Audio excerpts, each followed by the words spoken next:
Let's begin.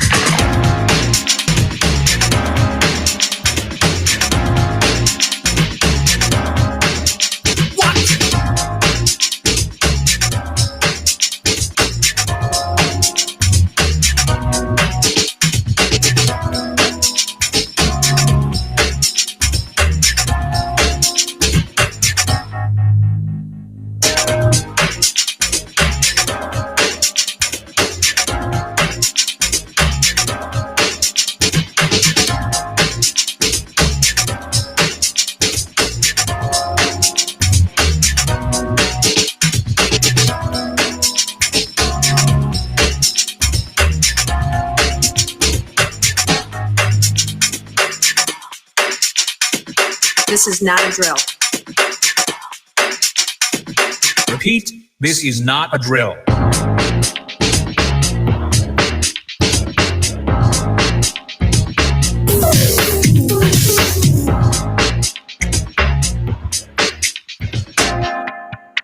Is that all you got? Let's begin.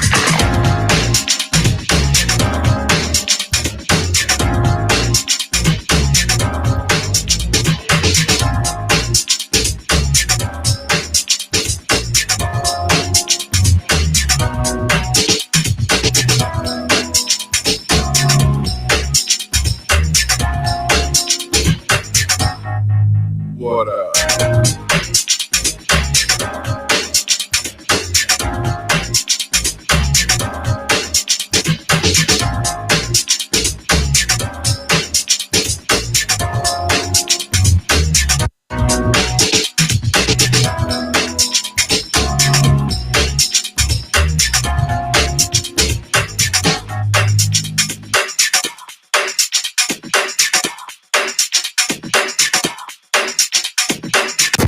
Shall we begin?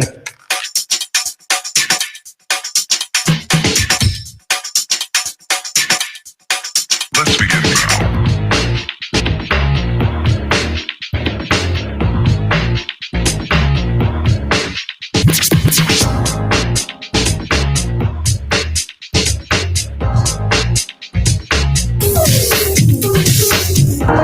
My name is DJ Infantry, and I am legally blind. My passion for the outdoors has taken me to some amazing places, and I have done some incredible things, all with one mission in mind: to inspire you to get outdoors. Pain I felt is paid for, all is said and done. Oh, I am restricted, fixed upon the web. I need to kick the habit that my mind is breathing in. Break out, I've got to see. Spent all my life holding all of it closely. I played it innocent, a feel of discontent. I'm finally facing it all, fearless. Welcome to Infantry Outdoors.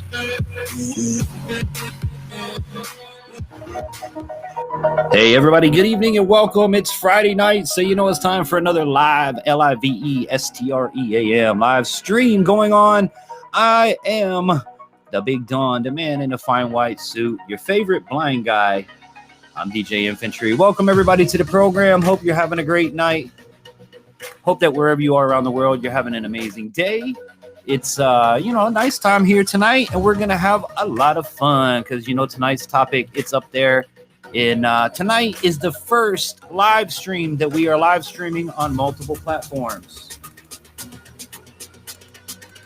So welcome everybody on YouTube and welcome everybody on Facebook Live. Man, I've done it. I've managed to simulcast the program. I'm so excited. I'm so happy. And we're doing it on two platforms tonight. So welcome Facebook, welcome YouTube. If you guys are in the chat, drop it in, share it out. We're going to have some fun tonight. Tonight's topic is going to be about the big guy, the Sasquatch, the Yeti, the Bigfoot. And I've got an expert with me tonight. We're going to be talking to who's going to help confirm, deny, or just set your mind right. We're going to get to all of the welcoming. I know everybody's coming into the chat, but I do have to start the program off, as I always do, and acknowledge the sponsors. Big shout out going out to Silver Connections Group.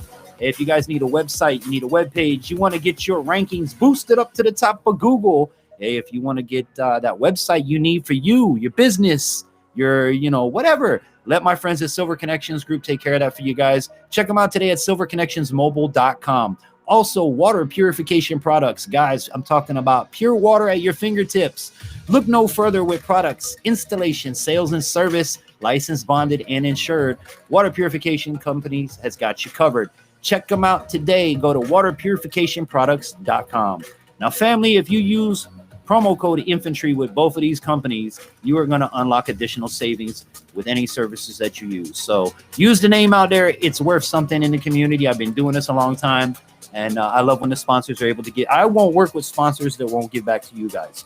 So with that said, I have some more business to get to. We'll get to that a little bit later. If you're in the Broward County area, I've got some stuff for you guys coming up, especially if you're a business person.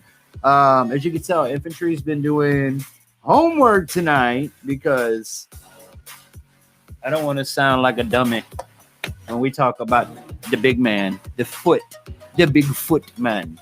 But yeah, check it out, guys. Anything, if you want to contact us, if you want to reach out to us, you like the programming, you have any comments, questions, or concerns, remember you can always, wrong screen, write to us at infantryoutdoors@yahoo.com. Or no, we changed that. That's right. We got a new email. Again, we're moving up in the world, infantry. Emails, comments, questions, concerns, hit us up at infantryoutdoors.com. And be sure to check out the website for all stuff infantry. As you guys are coming in, remember to hit that like button, share out the live stream. And usually what we do around here is if you share out the live stream, actually, let's do that tonight. Let's have some fun with Bigfoot Prepping. I'm going to give away a cookie, an MRE cookie that we've given away before. It's a big hit.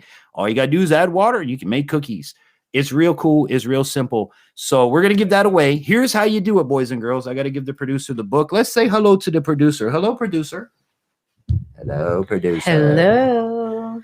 Who do we got in the chat? I see the chat's going cuckoo for Cocoa Puffs over here. We got a bunch of people. We got new timer William H. First time here tonight. We got Susanna stopping in tonight. We've got, of course, the Rodfather, as always. Rainbow River Life and Mr. Joe Morgan. Hot dog. And I had to throw the book at her because he's literally I literally threw the book at her. All right, so here's how it works, man, throughout the live stream. I got to throw a pen at you too? Throw the pen too. All right, do I click it first to make it pointy? Sure. Yeah. Welcome to the live stream. All right, so here's how it works. My folks that are here, if you're new, this is how it works. If you guys have been here, you already know how it works. All you have to do is share out the live stream. Once you tell us in the chat, hey, I shared it out, which we do verify this, guys, because both fields, Facebook and YouTube, tell me when you share my stuff.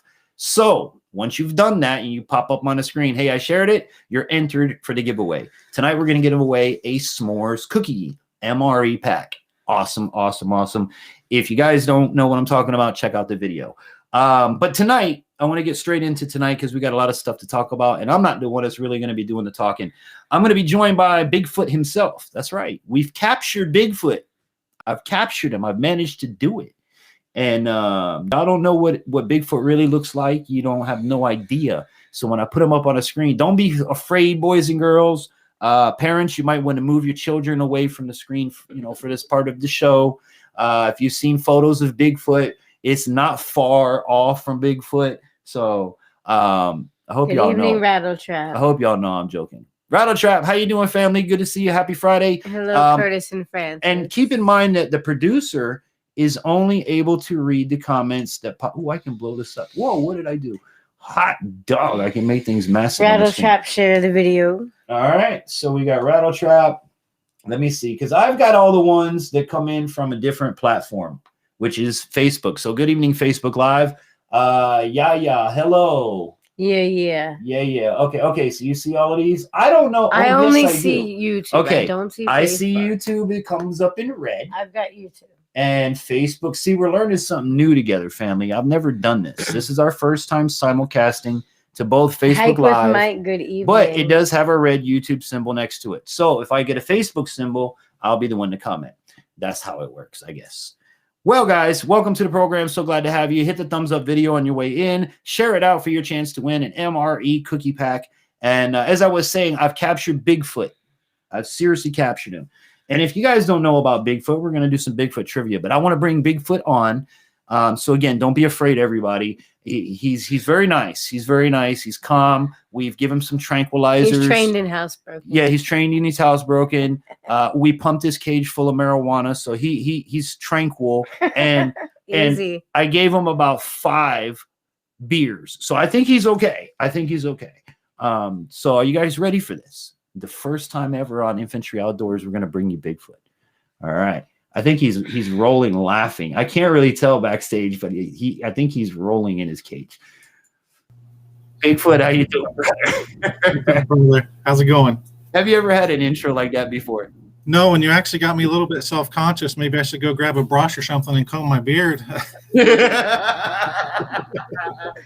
I'm just messing, family. I'm just messing. But it's so good to have you. Welcome to the program. Welcome to Infantry Outdoors Live. And thank you so much for this idea tonight, because it's going to be a lot of fun. And just through my social media and my social media rep calling me about this, it's a real fun thing. So what I want to start with, actually, let me see. There's a feature here where I can put you and me big and small. So no, how do I switch it now?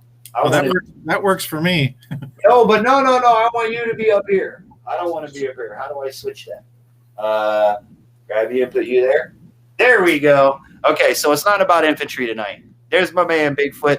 Ladies and gentlemen, this is Bigfoot Prepping, known on YouTube as Bigfoot Prepping, and I want you to take a moment to introduce yourself to myself and to the World Wide Web audience.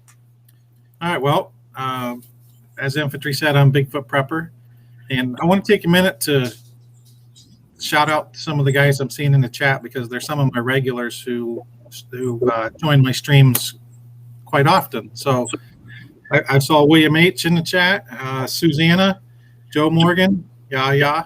Thanks, you guys, for stopping by. Probably be a few more trickle in here. So, well, yeah, I stream every Tuesday night at 7, and I have a stream I call Bigfoot Tales, and invite different guests on, and that's what we talk about. We talk about everything we could possibly think of when it comes to Bigfoot. We talk about possible theories of origin to what I've gotten into lately is allowing people to come up and share their personal experiences. And actually, on the last stream I did, one of the ladies in the chat, Susanna, she came up and shared her story, and it was absolutely amazing. So yeah, I stream once a week on Bigfoot, and I stream once a week. I do Bible studies also. So that's pretty much my YouTube story. I don't go too complex other than that. Okay. Well, let me go dive a little into you here. Is when in your life did you first know anything or want to know anything about Bigfoot? Well, I'm originally from Ohio, and that's one of the states that has the highest number of sightings and highest number of reports. And I grew up and lived right next to a national forest for a lot of years. So a lot of the things you hear and you can't explain.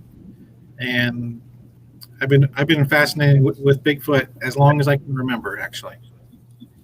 Do you remember your first memory of Bigfoot? Well, I have never seen a Bigfoot, if that's what you're referring to. Yeah, what would be your first memory, or your earliest memory of Bigfoot that you have or that you can share? Well, honestly, one of the very first videos that I ever put on YouTube was my story of why I chose the name Bigfoot Prepper. And it was more than just going into the woods and seeing Bigfoot. It was about what he represented to me as far as where I was when I was a kid and being made fun of for maybe not having the nicest clothes, or maybe I felt lesser than some. What I saw in Bigfoot was a source of strength and this powerful being that he I hate to say a role model because that's not really the case, but it was just something to, everybody needs that thing to kind of grab onto. And Bigfoot was that for me. Nice. And that's true, because when we're kids, think about it. How many of y'all dove into your comic books? How many of y'all dove into if you're in the upper generations, your video games? How many of y'all are still in your video games? For that to be your thing that's pretty cool. Because, some of us grow up hunting, we grow up fishing. That's our thing. To find folks that look for things like Bigfoot or UFOs, now these are all part of outdoors because they're all experienced outdoors. Matter of fact, some of the things we're going to talk about here, the little fun facts that I found, are just that. Usually Bigfoot is found by hunters, by fishers, by campers, by people in the woods. So I think that's really cool, dude, that you have that, and that you are what you do. And I look forward to interviewing you throughout the night, just picking your brain, and in the chat too. By the way, if you guys are in the chat on either platform, drop comments, drop questions, and if you have any experience with Bigfoot yourself, I would love to hear it in the chat. Drop it down in the chat. Bigfoot Prepper, he'd like to hear it as well. So let's see what we can start with here. I've got a little bit of fun facts, and you can probably confirm or deny what I'm going to read to you here. And I found all of this off our World Wide Web. So, they're recent 2020 is good as good I can find them. But you found it on the internet. It's got to be true, right? Oh, of course. No, but this is like really stuff that like I went through the hokey pokey stuff. Yeah. Before Bigfoot, he was actually called Sasquach. True or false? That's definitely true. Yeah. Okay.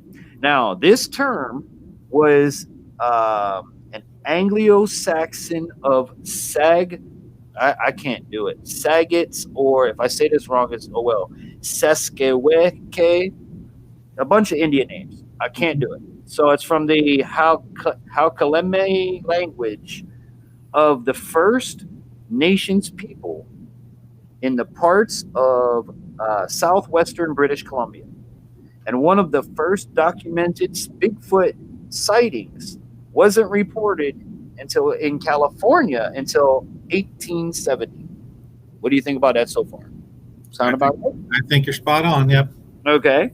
A concerning hunter was alleged that, let's see, I'm trying to skip through a bunch of the baloney.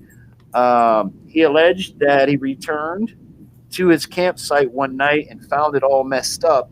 And they've even gone as far as to someone submitted a skin sample with pieces of hair on it, and it wasn't documented, declassified till 2019 that sample ended up being in the deer family. Am I on the right path so far? I don't know of that specific example, but that sounds legit. Yeah. Okay. And then depending on where you live, like for example, the Himalayas know it as the Yeti, for instance, considered by some to be the snowy version of Bigfoot. What do you think? What do you think about that one? Yeah, that's correct, and it's that's one of the cool things about Bigfoot is there's so many regional stories of Bigfoot. After I think where you live, probably known as the skunk ape. Yep, that's Florida. Georgia. Yeah, and where I'm originally from in Ohio, William H. actually brought it up in the chat. It was the Ohio grassman.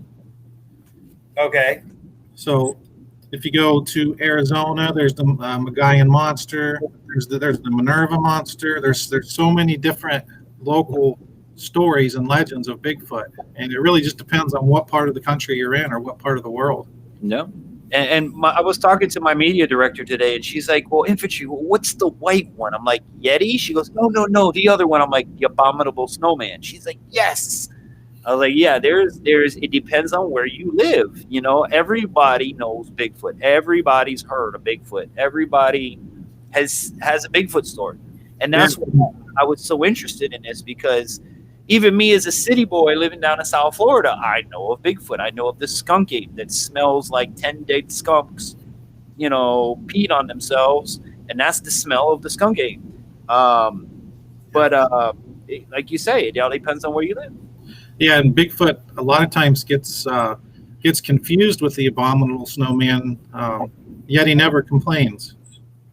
That's very true.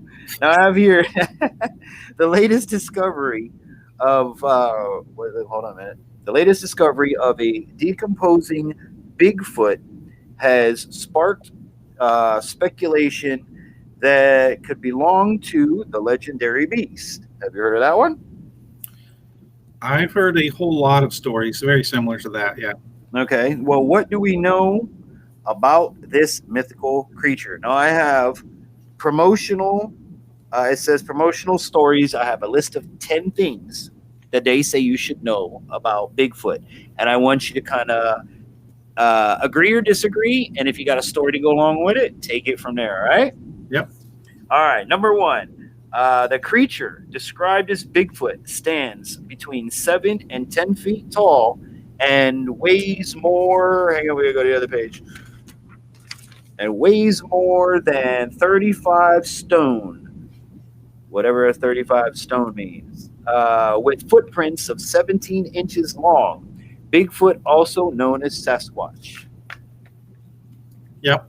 And then one thing to note about a lot of the tracks that are found, not only the length and the width of the track, it's the depth of the impression into the ground. There's been a lot of research as far as when a track is found, and sometimes they'll try to reproduce the track like just a short distance away from it, and there's some instances where the ground is so hard that a human being, even jumping up in the air and coming down and landing on the earth there, can't replicate that. Yeah. It takes a lot more weight to make that big of an impression. Exactly. Because, I mean, you think if you take a heavy truck or a heavy car tire through the mud, you only get so much impression. Yep. And think about what Bigfoot does in one step of impression. So, okay, so you agree with number one. Let's see what number two has to say. In 1965, Bigfoot was officially put on the endangered species list in the United States, Russia, Germany, and France, followed in 1967. I don't know that that's true or not. Okay. I actually heard something just yesterday that kind of made me a little bit upset as far as the whole endangered species thing. And I haven't had a chance to really look into this much, but there was something I heard yesterday about the state of Ohio and how they basically declared open season on Bigfoot, which is exactly opposite of what I think. And that's what I just read is according to 1965, it's on the endangered species list. So you can't hunt something on the endangered species list. Last time I checked. I would certainly hope not.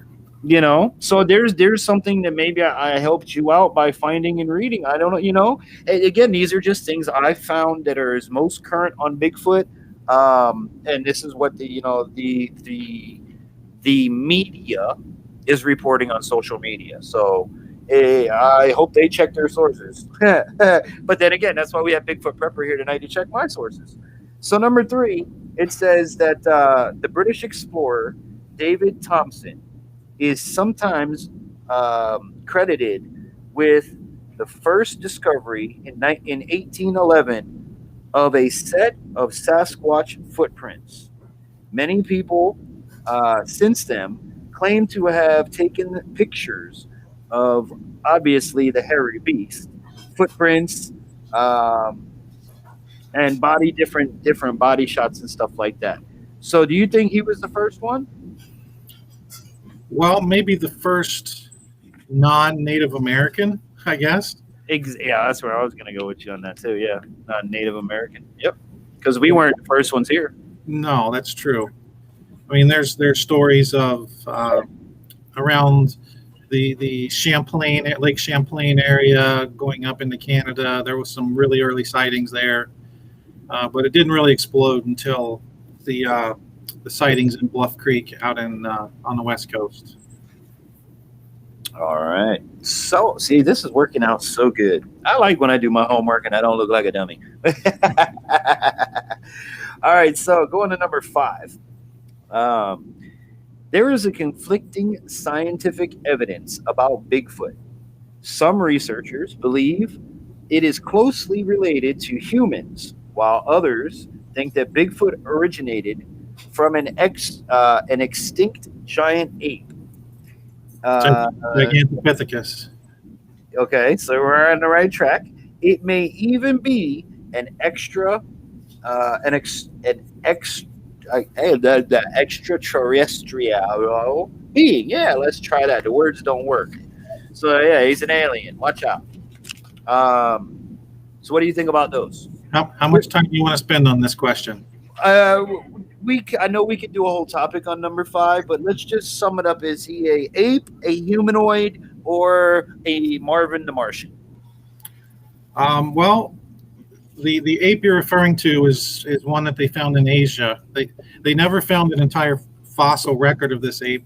They found, I think, basically a jawbone, and the ape's name is Gigantopithecus, and Gigantopithecus blackeye. And from what the scientists have reconstructed of this ape, it was 10 feet tall, and it stood more upright.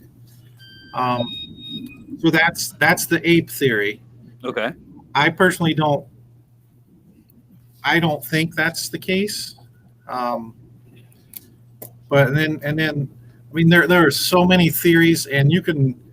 Now there's one that's missing in here, I think, because growing up, Bigfoot in the scientific community in the 80s and early 90s was always thought of as they wanted to capture him because they thought he was the missing link. That was always what I was brought up. You know, I don't think that. I think that he's his own thing. And, you know, people just need to kind of leave things alone, let nature be. Because you know what happens, like with anything else in the world, when we find it as people, what we do, we destroy it and kill it off and scientifically experiment on it. That's just my thoughts. I mean, y'all can have your thoughts. That's infantry's thoughts on that for the evening. I would agree with you there. Yeah, man, just leave nature alone and be thankful that God put it here for you to look at and be a blessing, you know, not look at it as, let it go kill it just because I want to put his head on my wall. No. Yeah. No, that's stupid. All right, well, let's move on because that's a whole nother bad night. Now hold on a minute. Oh, okay. I had some more for that. Okay, go ahead. I've done entire streams on theories of where Bigfoot originated from. Okay. And, I can like in the good book in the Holy Bible. If you go back into the book of Genesis, chapter 6, it talks about the angels who left their place in heaven came down to earth and basically had children with human women. Genesis 6:4, I believe. And those children were giants, and they were called the Nephilim. Some people believe that Bigfoot is descendant of the Nephilim. So that's another theory. Even sticking with the Bible, Cain and Abel, Adam and Eve's son. Well, Cain killed his brother Abel, and Cain was cursed to walk the earth as a restless wanderer. So some people, I mean, even if you look into, which I don't follow, but if you look into the Mormon religion, mm-hmm. some of their top leaders have like reports of seeing who they claim it to be Cain, who they compare to Bigfoot and describe as Bigfoot. And I have some things on the alien connection too, but I'm not sure if you wanted to get into that yet, or we can get into that later. That topic will be another one. We've actually talked about that. We're gonna do another night on that topic. Because again, that's stuff you find in the woods. Ain't nothing wrong with that. Or in the city, or near an airport, or we could do that list. But did you have any more that you wanted to go on that on number 4 or number 6 rather? No, we can move on. Okay. All right. So number 7 actually is kind of fun. Number 7 says that Usain Bolt would be left in the dust if he ever raced against Bigfoot. The hairy beast is said to be able to run at speeds that exceed 35 miles per hour. Yeah, I would say that's legit. Yeah, definitely. Now you're 7 foot to 10 foot tall. Your gait is amazing. I mean, it would probably be like 4 of my strides to 1 of his, or close to it, because he's big. Yeah, they cover a lot of ground quickly. Yeah, buddy. And when you're that big, your steps are big. Hence the big feet and the big imprints. And that's just going off the assumption that they're even only a physical presence, because if there's something more as far as some type of hybrid spirit thing, then you're talking about a whole nother level of locomotion there. Just a reminder, guys, if you're just coming in or before you go out, hit that thumbs up button and don't forget to subscribe. It's absolutely free to do. We'd love to have you become part of the Infantry Outdoors family. We live stream every Friday night from 10 p.m. to You Say When here on Infantry Outdoors and now on Facebook Live. And for any comments, questions, or concerns, we'll get to the break here in just a little bit, so stick and stay with us because we have Bigfoot Prepper here with us tonight. We are talking all about Bigfoot. And I do see everybody's comments in the chat. Thank you so much. And yes, Bones, I did my homework, buddy. See, look, I even made it big print so the blind guy can read it without being too bad.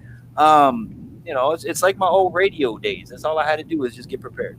So we're talking with Bigfoot Prepper. Remember to check out his channel and go over, subscribe. He's got a lot of cool stuff, I'm sure, and we're going to dive into even more here tonight on the program. And if you guys have any comments, questions, or concerns, drop them in the chat. We'll bring them up. We'll ask the question. I'm pretty much just going off the top 10 list here. We're already at number 8, and we're not even like at 10:30. So I know we're going to get into some good stories here shortly. So make sure that you guys smash that thumbs up button. Be sure to subscribe. And remember that if you share it out tonight, and we verify that you did share it out, so you need to put in the chat, hey, Infantry, I shared it. We're going to verify that you did share it later. You're going to be entered to win the s'mores cookie.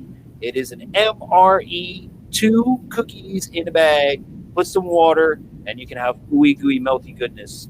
So yeah, it's like a backpacker's dream. But yeah, make sure you share out the live stream, get entered for that. The producer's off to the side. She is writing down everybody's info as they share it out, and that's what we're doing tonight. So I pretty much left the big man up here and been hitting him with questions. Oh, hang on. Wait. Go ahead, producer. He's got his s'mores cookie in the camera. Oh, there you go. He's got his s'mores cookie. Hot dog. That's the one we're giving away, too. Yeah. I actually won one of Infantry's raffles, so I have the cookie. Did you eat it? No, not yet. Not Okay. yet. Listen, when and if you ever use it, take a picture of you with the cookie in the package. Or do a video. No, I need a picture because we're going to put it on the website. Anyone who wins from us on any prize, if you take a picture of it, of you using it. Now, these are MREs, so I don't expect you, unless you want to use it now. It could be 10 years from now. Send me a picture of you using the product, and we're going to post it on our website of all of our winners. So make sure you guys go over to infantryoutdoors.com. We're building it every day. Silver Connections Group is the one handling that. They're doing a great job.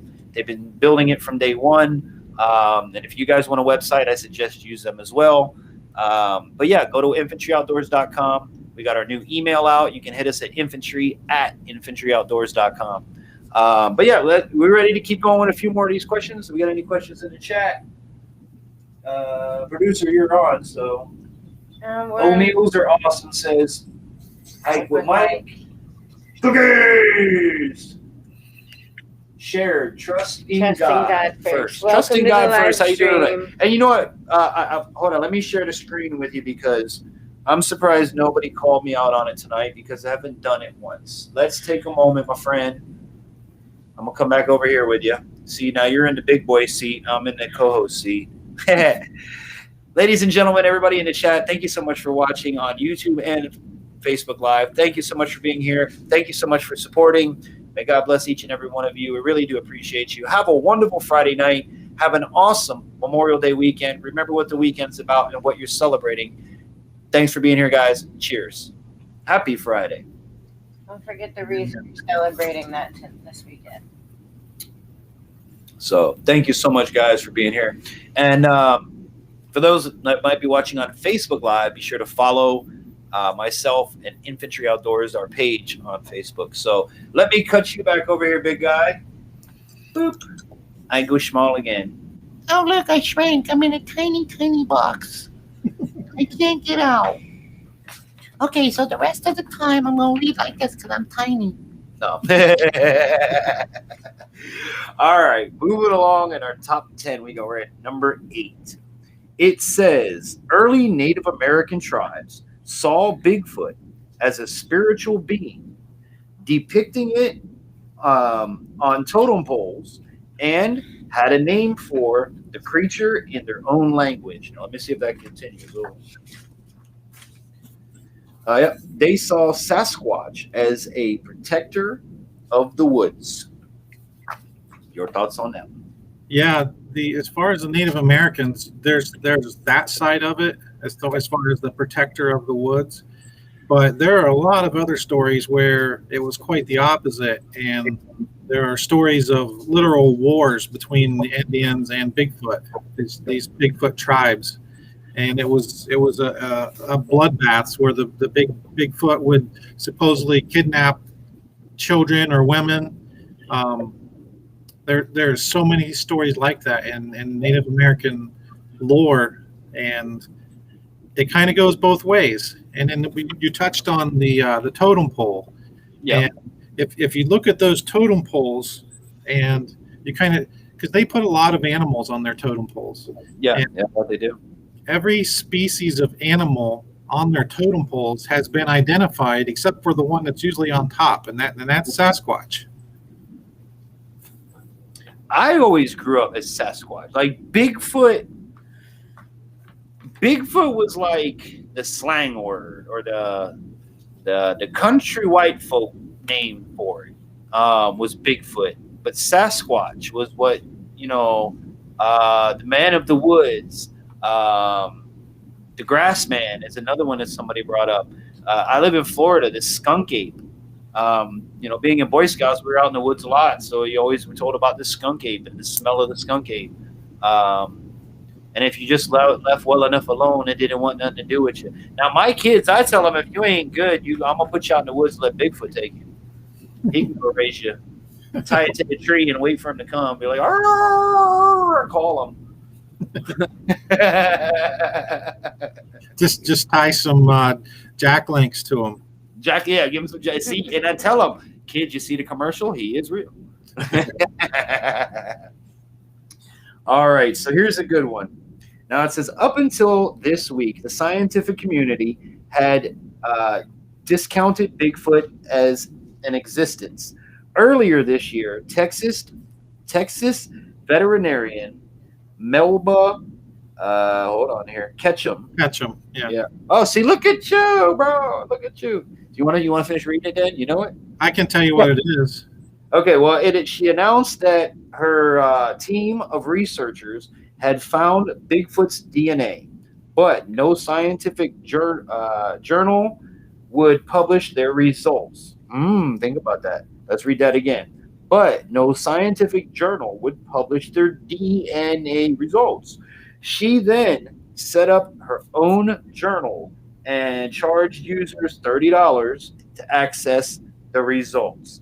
Now, before you say something, I'm not a Bigfoot person, but I am an internet person, and I'm going to call scam on that.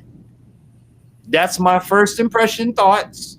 And now I'm going to let Bigfoot, you go ahead and tell me from the professional. But I would say you're going to charge me $30 to go see something that you're going to tell me if I have indisputable proof I don't know. My brother, your thoughts? Well, as far as that goes, I mean, probably 99% of what you're looking at on the internet could probably be false. So you have to kind of take everything with a little bit of a grain of salt. But Melba Ketchum, she did what's known as the Sasquatch genome study, and they collected DNA samples from I think it was 111 locations across the United States, and they ran the scans of the DNA, and they compared those DNA samples to every known wildlife sample in North America. Mm-hmm. And not only did they not find a match, they found what her studies show is that I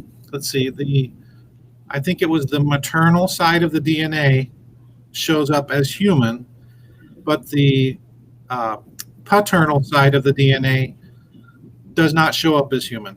So that's where the part that's in question. Like it doesn't show up as anything categorized, right? Right. So that's where people get this hybrid theory that Bigfoot may be part human, part something. Part human, part something. I think Bigfoot is his own thing, man. I'm telling you. Why do we need to be? It's like Bigfoot Prepper is his own thing. DJ Infantry is his own thing. Like God created us all differently. I'm blinded in one eye and half blind in the other. Some people have no legs. You know, why we're not poking and prodding at them, thank God. That's great. All right. Any more thoughts on that one?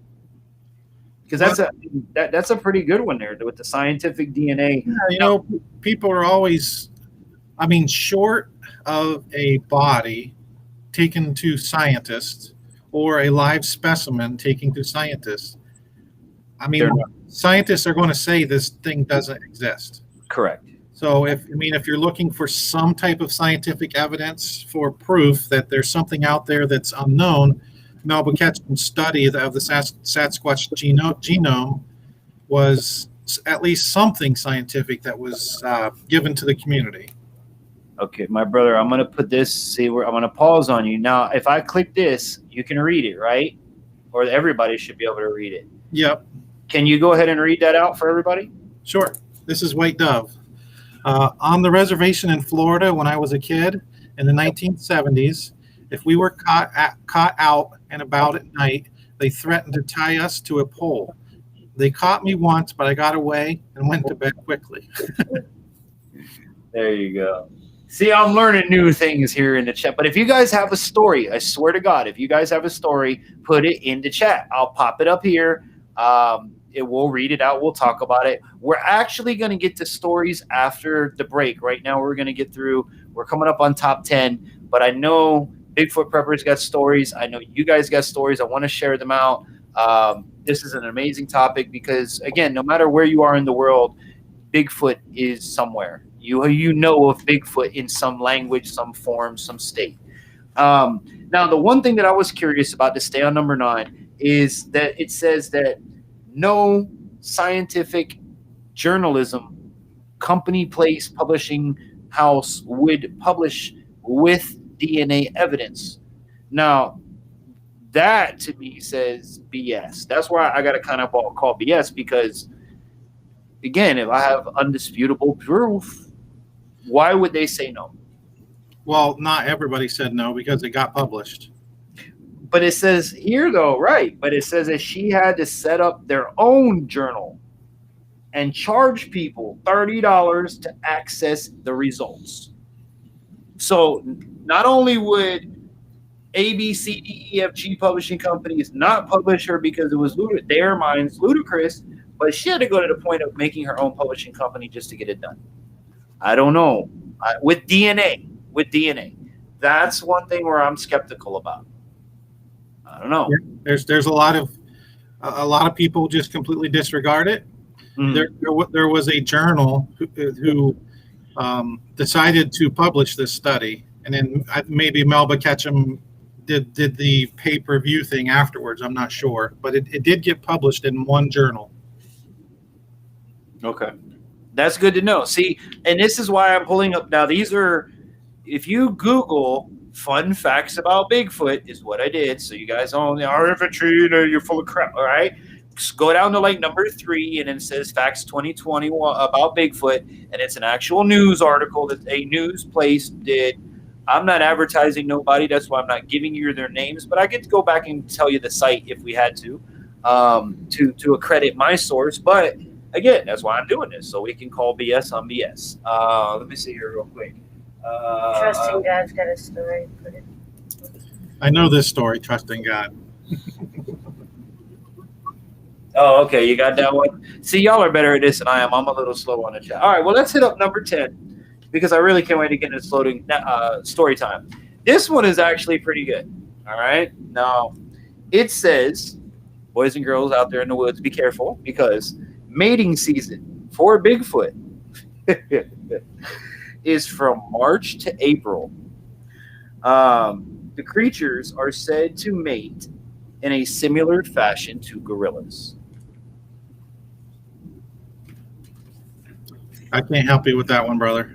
Yeah, whoever wrote that one, call me. All right, hit me up because I'd like to know how the hell you know that one. All right? Like, seriously, come on, people. If you can't get a picture or justifiable proof of Bigfoot, how the hell are you going to tell me you know how they have sex? Good point. I mean, really, Bigfoot Prepper, back me up on this one or not. You can't, right? You can't tell me how they mate. No. God, or when they mate. All right, man. But it makes a great story, right? It really does make a great story. And actually, I'm going to come up here and I'm going to join you here because we are at the end of my top 10 list. What did you think of what I found here tonight? Is it, a pretty good start into the world of Bigfoot or, Yeah, I think so. There's a lot of the common stuff that you brought up, and then there's some of the stuff that kind of gets suppressed a little bit, like DNA studies. There's so much. I think science suppresses so much of the evidence that's brought forth. Mm-hmm. I think that's a case in other things too. So I agree. Good list. I think you did well with your homework. Why, thank you, man. I didn't want to just come in here and be like, yeah, Bigfoot. I figured this, like I said, if you had something that you could go and tell a story off of, or it's just something to spark up. But again, like I said, after the break, I want you to be able to just go on, and I'm gonna put you up there and let you go into full on story mode.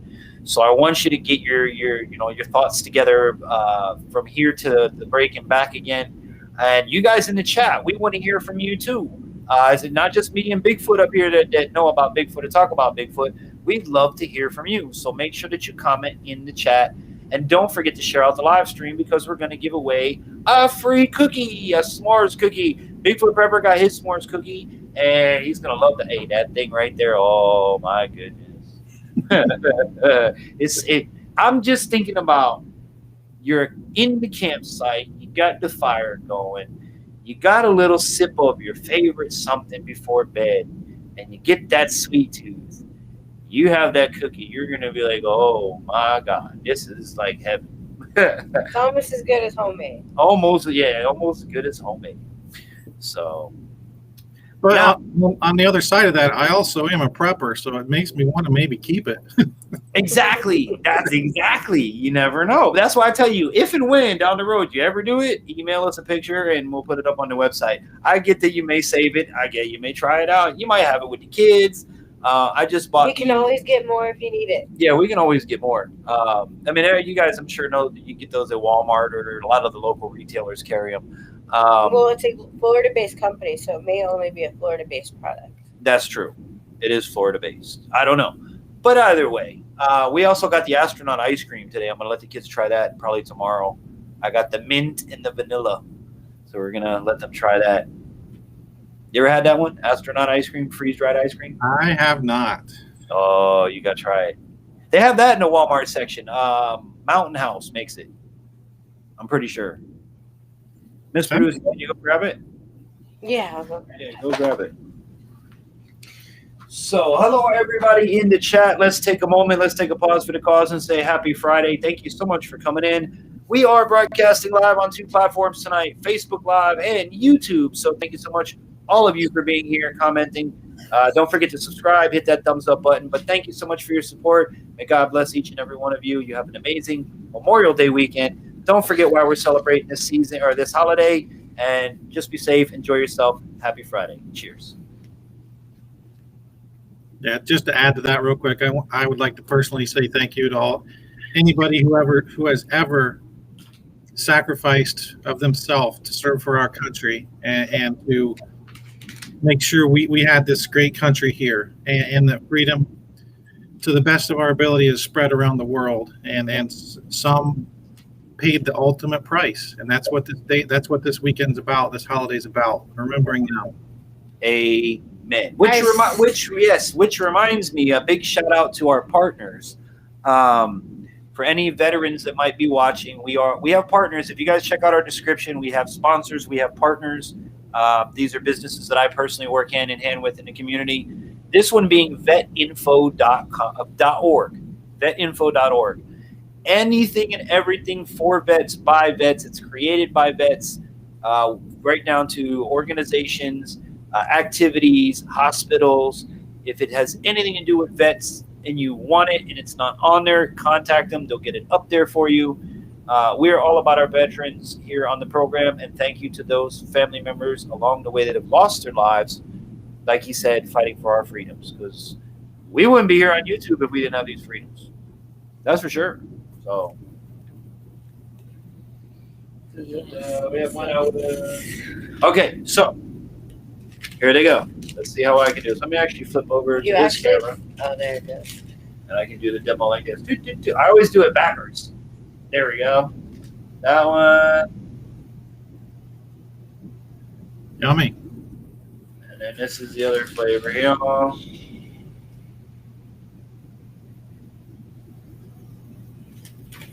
And they're just good little treats for the kids. Sandwiches. Good little treats for the kids. So here's what I say, my friend, Mr. Bigfoot. We're going to run for the break. We'll let you get your stories together, and I can't wait to hear some. You have some good stories for us tonight, right? I have a story, yeah. Awesome. And for you guys in the chat, we are going to run for a break. So make sure that you guys stick and stay. Let me put my brother back here real quick. And we're going to run for a quick commercial break or pause for the cause, however you guys want to call it. So don't move anywhere. Remember to share it out. Let people know what we're doing. Let people we're live. We do this every Friday night from 10 p.m. to you guys. The chat audience says when. Share it out tonight. You're going to get yourself a chance to win the cookie and so much more. So let me make sure that I do this on the right side, and we'll be back to you right after this. So stick and stay with us.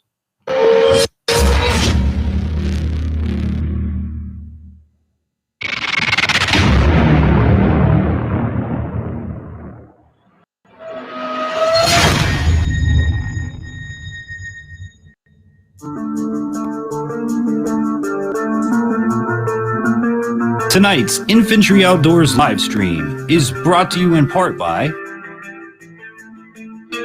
Silver Connections Group, full digital marketing agency. Improve your social media standings. Boost your Google rankings. Get a website for yourself or your business. Contact them today at silverconnectionsmobile.com. Water purification products. Pure water at your fingertips. Fully licensed and insured. Products, service, and full installation. Shop today at waterpurificationproducts.com.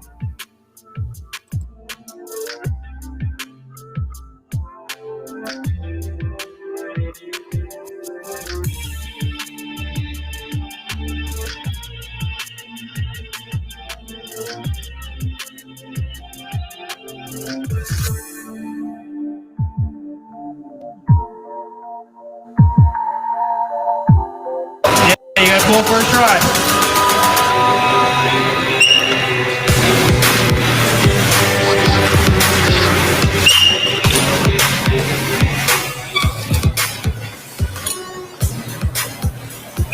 So guys, I'm Rob Nowdy, professional BMX stunt rider and owner of the BMX Trick Stars, and you guys are watching Infantry Outdoors. My name is DJ Infantry, and I am legally blind. My passion for the outdoors has taken me to some amazing places, and I have done some incredible things, all with one mission in mind: to inspire you to get outdoors. Pain I felt is paid for, all is said and done. Oh, I am restricted, fixed upon the web. I need to kick the habit that my mind is breathing in. Break out, I've got to see. Spent all my life holding all of it closely. I played it innocent, a feel of discontent. I'm finally facing it all, fearless. Welcome to Infantry Outdoors.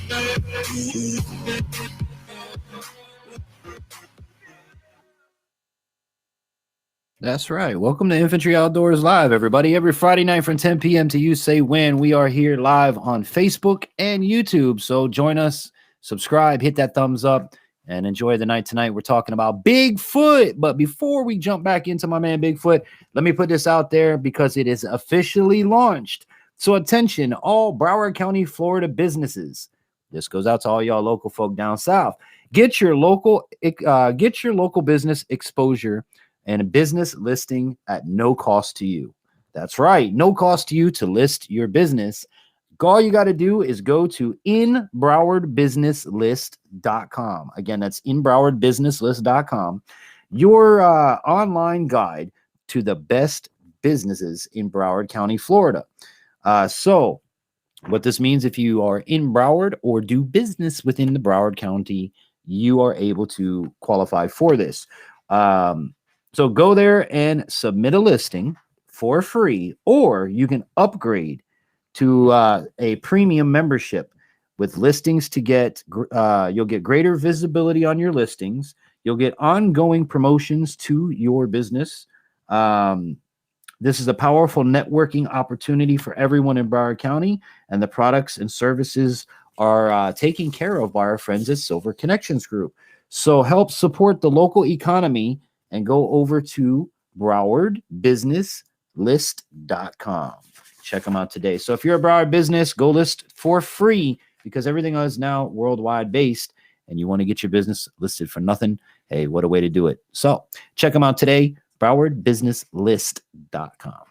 All right, guys. So commercial breaks is done. Back to some more fun. What's up, everybody in the chat? How you doing? So glad to have you. And again, we're broadcasting live on both Facebook and YouTube at the same time. Tonight, my guest is with me, my man, my friend, Mr. Bigfoot himself. Bigfoot Prepping. How you doing, brother? Welcome back. Good to be here, brother.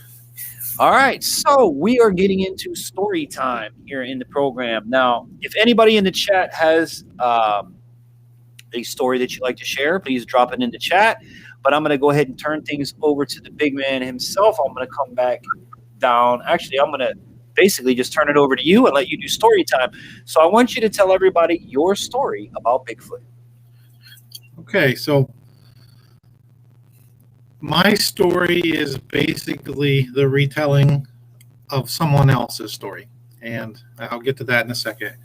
I'm originally from Ohio, and like I said earlier, I've always been fascinated with Bigfoot. I've always wanted to learn about him, and any Bigfoot story that was available to read, I read it, and I still read those stories. And being from Southeast Ohio, living next to a national forest, you hear a lot of things, and it just gets your curiosity going. And there's a deeper meaning of Bigfoot for me, which I won't get into that too much right now. But the very first video I did on YouTube was a little bit of an explanation of that.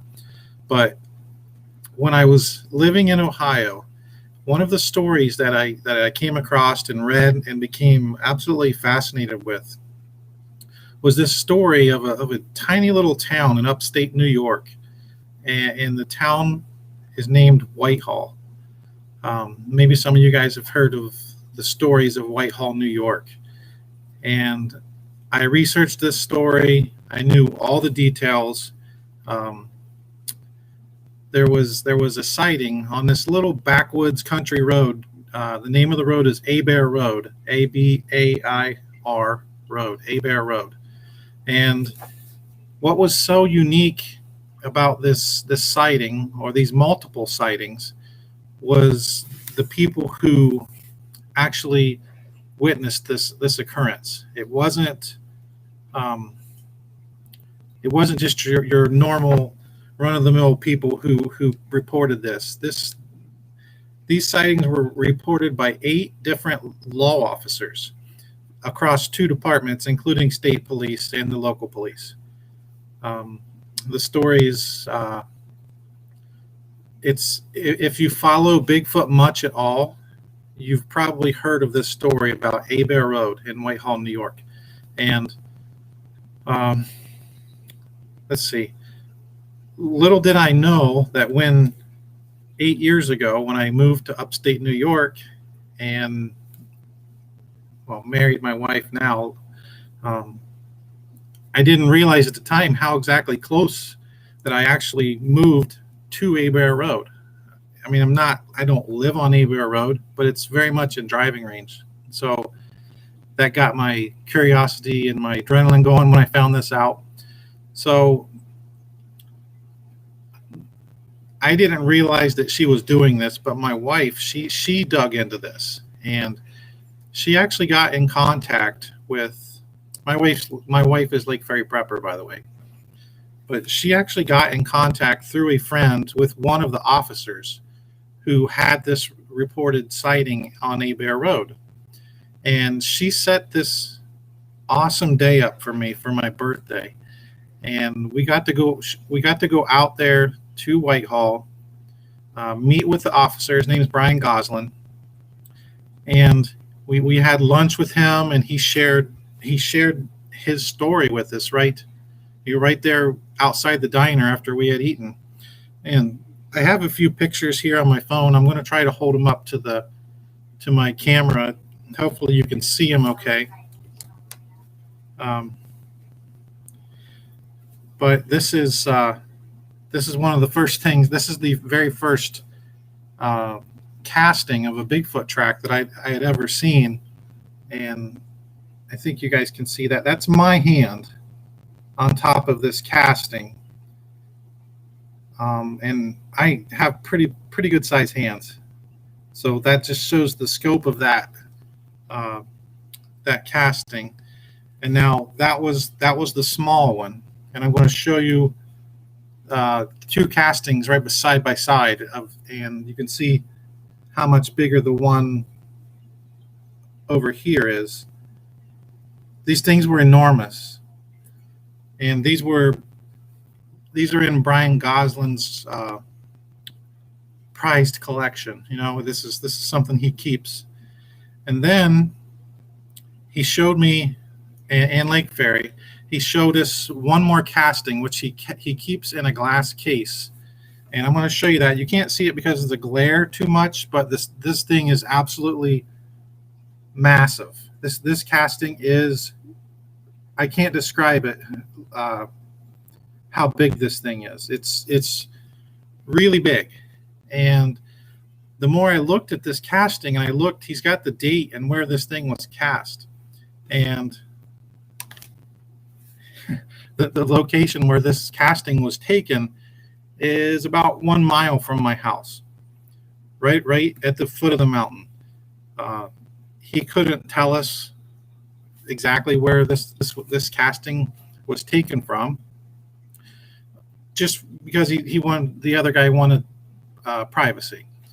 Well, eventually we found out through I had purchased a gun online and went to pick it up at our local gun dealer, and he told us of this casting that was taken 2 houses up, and about this guy from Whitehall, this Brian guy who came down and cast it. So we knew exactly where this casting was taken from. So in a roundabout way, without Brian telling us, we found out that it was about 1 mile from our house. And this is a picture of me and Brian. That's Brian Goslin. He was the police officer on duty back in 1976 is when this sighting occurred. Super nice guy. And he took the time to share that story of what happened on that night back in 1976. And he looked at me and he's like, so do you want to go out there? And I'm like, of course, I want to go out on Abear Road and I want to see this thing. I want to see where this history was made. And he let us follow him out there in his truck, and we pulled off the side of this 2-lane country road in the middle of nowhere. And he described in detail how he pulled his car out into this field, because the sighting had occurred actually the night before by his dad, who was also a police officer, and his brother, along with multiple state highway patrolmen. So the next night, that's when Brian decided to go back out with another officer, and they were scoping out this field out on Abear Road, and that's when Brian saw it. And listening to Brian tell his story of him sitting there in his car, he gets out, and because his buddy goes on the radio and says, basically, what is that? With a few explicit words in there. And so Brian gets out of his car and starts shining his flashlight across this field. And Brian says this thing was very close, like 20 feet, 25 feet from him. Not far at all. And he shined his light into this thing's face, and it had the biggest red eyes just glowing back at him. And the moment he said that his light hit it, it took in this breath and let out this guttural roar. And the way he described it, it's not only something that you heard, it was something that you could feel inside. And then, if you're around like a loud concert and you get that feeling inside of it, your chest cavities even rattling. That's how he described it. And he had his service revolver, and he pulled it, and he drew a bead on this thing, but something kept coming over Brian in his mind, basically, that this thing wasn't going to hurt him. So Brian didn't pull the trigger. And I admire Brian for that, because here it was 20 feet in front of him, something that, in Brian's words, should not exist.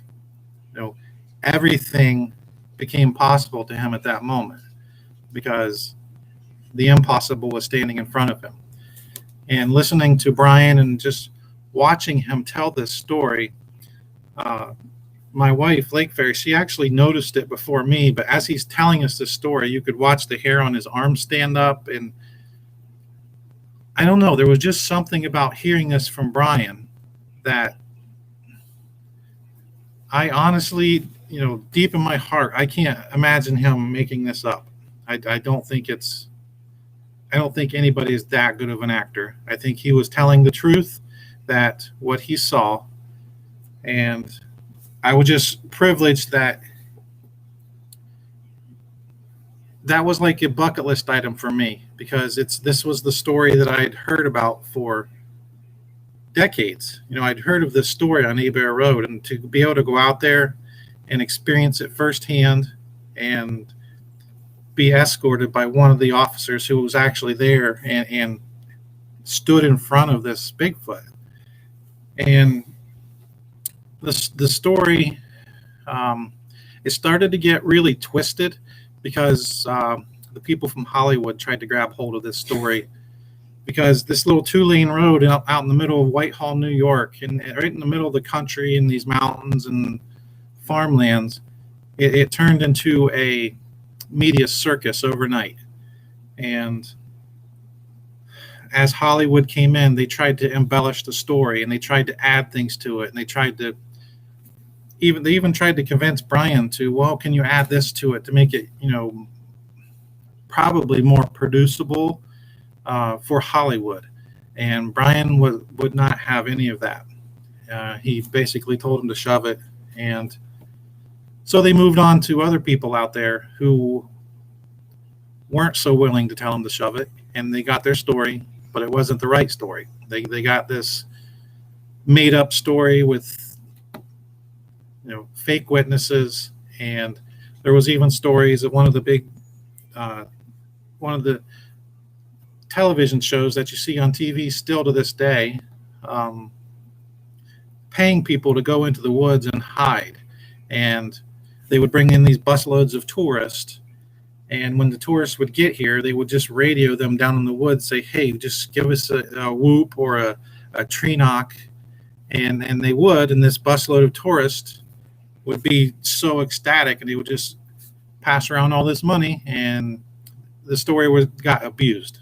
So what happened was Brian decided, with the help and support of his wife, Sue, it's Brian and Sue Goslin, they wrote a book, and they told it the way it really happened, without all of the Hollywood flair, without the made-up drama, without any of that. It was Brian's story, the way it happened, his words, written with the help of his wife. And I actually have the book right here. It's called Bear Road, The True Story. And there you can see a picture of Brian shining his light. And this is the way Brian describes this story. It was literally this close. He said it stuck his hands up to cover its eyes. And you can see Brian has his weapon drawn on this thing. It was written by Brian and Sue Goslin. And this is what really happened on Bear Road. Not what you see on Animal Planet or a lot of the other Hollywood productions, I guess you would say. This is the real story, the true story of what happened on Bear Road. So I thought it was really cool that Brian didn't buckle to that pressure, and because he could have sold his story for a lot of money, and he didn't do it. So I got to go out, and I got to hear this story, the true story from Brian in person in the field, standing there looking out over where this thing was. And I actually have copies of that book, but he signed this book for me. He says, Josh, thanks for your interest in the ongoing Bigfoot saga, Brian Goslin.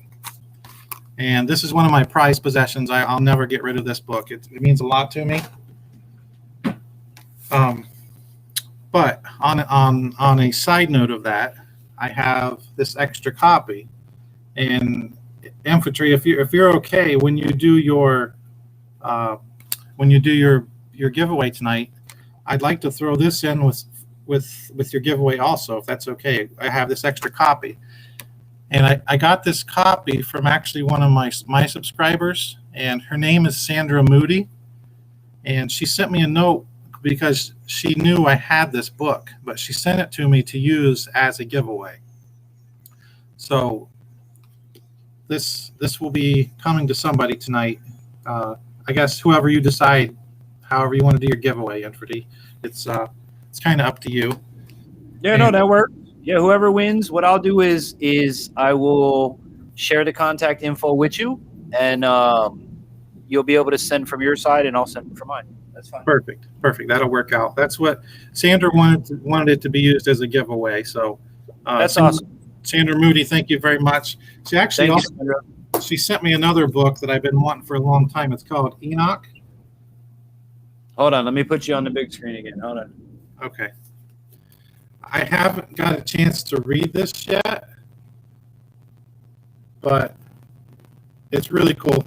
I can't wait to read this. It's got a cool picture on the back. So thanks again, Sandra, for this. That was really cool of you. But that's my story as far as the closest I've ever came to. I've never seen a Bigfoot 20 feet from me and stared it in the eyes, but I know a man who has. And I got to hear his story in person in the setting where it occurred. And that was one of the, it's one of the bucket list moments of my life. And I thank my wife all the time for setting that up for me, because she planned this as a surprise for me. And it was a blessing. So that was my story. All right, I'm going to come back on and join you now. I want to bring this comment up to you. If it's a TV show that I'm thinking of, I watch it all the time. Yeah, you probably do. That's probably the one they're thinking of, yeah? Yeah. That's probably the one I'm thinking of, too. Yeah. And remember, my wife has brought this up as you were telling this story. Is that story where they got Harry and the Hendersons? I don't know where they got that one, honestly. I Sounds hope weird, I though, doesn't it? can only hope and dream that Bigfoot is like Harry. That would be wonderful. Yeah. Let's see. I wasn't clear. Here, let me put this up here. Boom. And then y'all can read it at the same time. So the producer want to read that? Come on, producer, you're gonna be I fired. wasn't a believer at prepping life, but I do now. I used to poke fun at my hubby until I started hearing what I believe to be squatches. Yep. There you go. And guys, feel free to comment your stories, your experiences with this. I want to Yes, put I them up love here. Harry We and want to the talk about them. Hendersons too, Lake. What's that, Miss I Bruce? was agreeing with Lake that I love Harry and the Hendersons. Too. Oh, okay. Yeah, you got to get a little closer to your microphone there, my dear. Let's see. I can. Here, go ahead, Miss Producer. Read that I one. can't find any info on sightings around Eminence, Missouri, along the Current and Jacks Fork rivers, deep in the Ozarks. Do you guys have anything from this area? Well, I know there's a lot of sightings from the Arkansas area, but I don't. I guess I'm failing on my geography. I'm not sure how far that Missouri is from Arkansas, but I don't think that's too awful far. Rocky Bayou Mountain Man says all kinds of sightings where he's at. I can imagine so in the Rockies, that's for sure. Yeah. And by the way, guys, let me take a moment to remind you here that if you do like what you see, we are not monetized yet. As best as we try, we're just not there. So if you want to help out the program, you can donate. It is linked down below, or at least it should be linked down below. It is paypal.me/infantry outdoors. And of course, any donations or any sponsors that we have are always noted in our upcoming live streams, which is every Friday night, and our upcoming upload videos, which is every Wednesday. So donate today, because everything goes right back into making this program, hence the new studio, the new look, the new everything. Look, the blind guy is kicking butt and taking names up here, okay? I can flip cameras. I can read comments. I got things going on over here. I got things going on over here. We're doing big things here. So if you guys want to help us out, and we really do appreciate it, there's the info up on the screen. Infantry Outdoors is the keyword. And yeah, so with that said, and if you have Rocky Bayou's in Arkansas. Yeah. And Eminence is about an hour or less from Arkansas. Okay. So Yeah, Missouri so- aren't too far apart. As far as that area, look into the Boggy Creek stories. They actually made movies, which the movies actually got Hollywooded up, if you know what I mean by that. Yeah, of course. Which is what they tried to do with the Bear Road story, but there had to be an original story to begin with. So I think Boggy Creek is pretty close to that region. William says they were close. Wasn't there a 70s movie about that? That's it. It's Boggy Creek. That's pretty cool, man. Like, you really have, like, not, I don't want to say insight, but you have like firsthand. And that's what I wanted to talk with you guys about is, you know, this isn't a he said, she said. The man has the proof in the pudding. And then that's what I think is really cool is that, you know, we know more about the damn outer space than we know what's going on our own planet. If y'all don't know that I'm right when I say that, go to the beach. And I'm going to stop right there. Yeah. Rocky Bayou says research Devil's Knob State Park in Arkansas. I'm going to write that one down. There you go. Devil's Knob State Park in Arkansas. That's it, Bigfoot. Yeah. Boggy Creek. I don't know if I want to go to somewhere called Boggy Creek. That just like screams horror movie. Yeah. So you know what I've been kind of trying to do more lately on my streams. I've covered so many different aspects of Bigfoot, as far as theories of origin and I've taken it to the Bible, to aliens, to Gigantopithecus. I mean, so many. I've done streams on all of them. But what I like more and more nowadays is hearing these these stories from people, because that's what makes it hit home with me. You know, I can read a story, but if I have somebody come up and tell me this story, that's what makes it hit home with me. So that's what I love. I love hearing people's stories about this. It's amazing. What's up, Major Bass? Thank you for coming in, brother. Chris Smalek, how you doing, my brother? My Polish brother. I love you. I miss you. We need to get together, dude. It's been too long. But you got to read what Bass 365, bro. Or I'm sorry, Major Bass. What Major Bass wrote. You can tell when my friends are fishermen, right? If you guys didn't read it, it says, Augie Creek sounds like a good bass fishing spot. It does, yeah.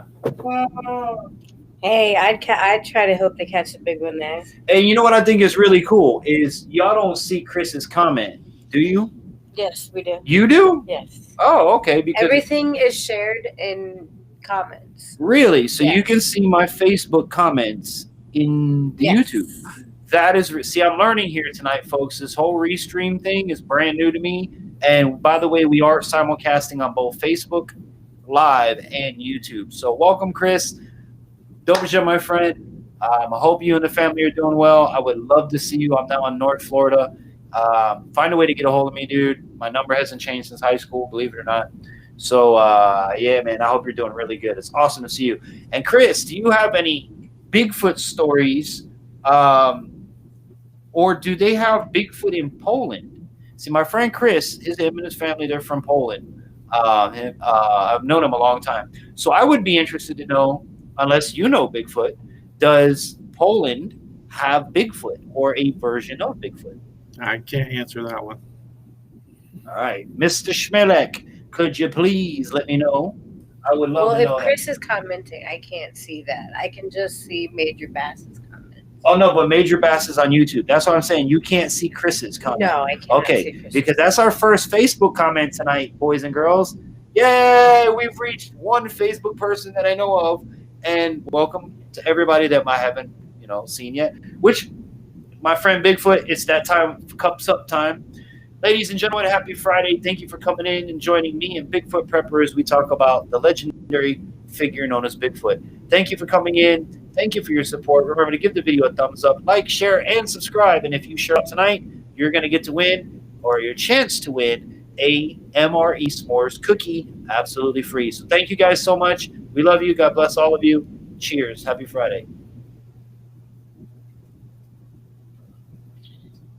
And as I said, on this program, you don't have to drink alcohol. You don't have to drink beer. You can have milk and cookies, whatever it might be. It's just that thing of we started out Bigfoot Prepper. I don't know if you were here earlier in the days where as you came in, I would salute everybody. But you can kind of imagine in a 2-hour live stream how the backside of that starts to get, if you know what I mean. Mm-hmm. So I just, I like to take a little break and then acknowledge everybody. And I thank you all so much. I really do, because without you guys, we wouldn't be here, me or Bigfoot or anybody. So thank you so much.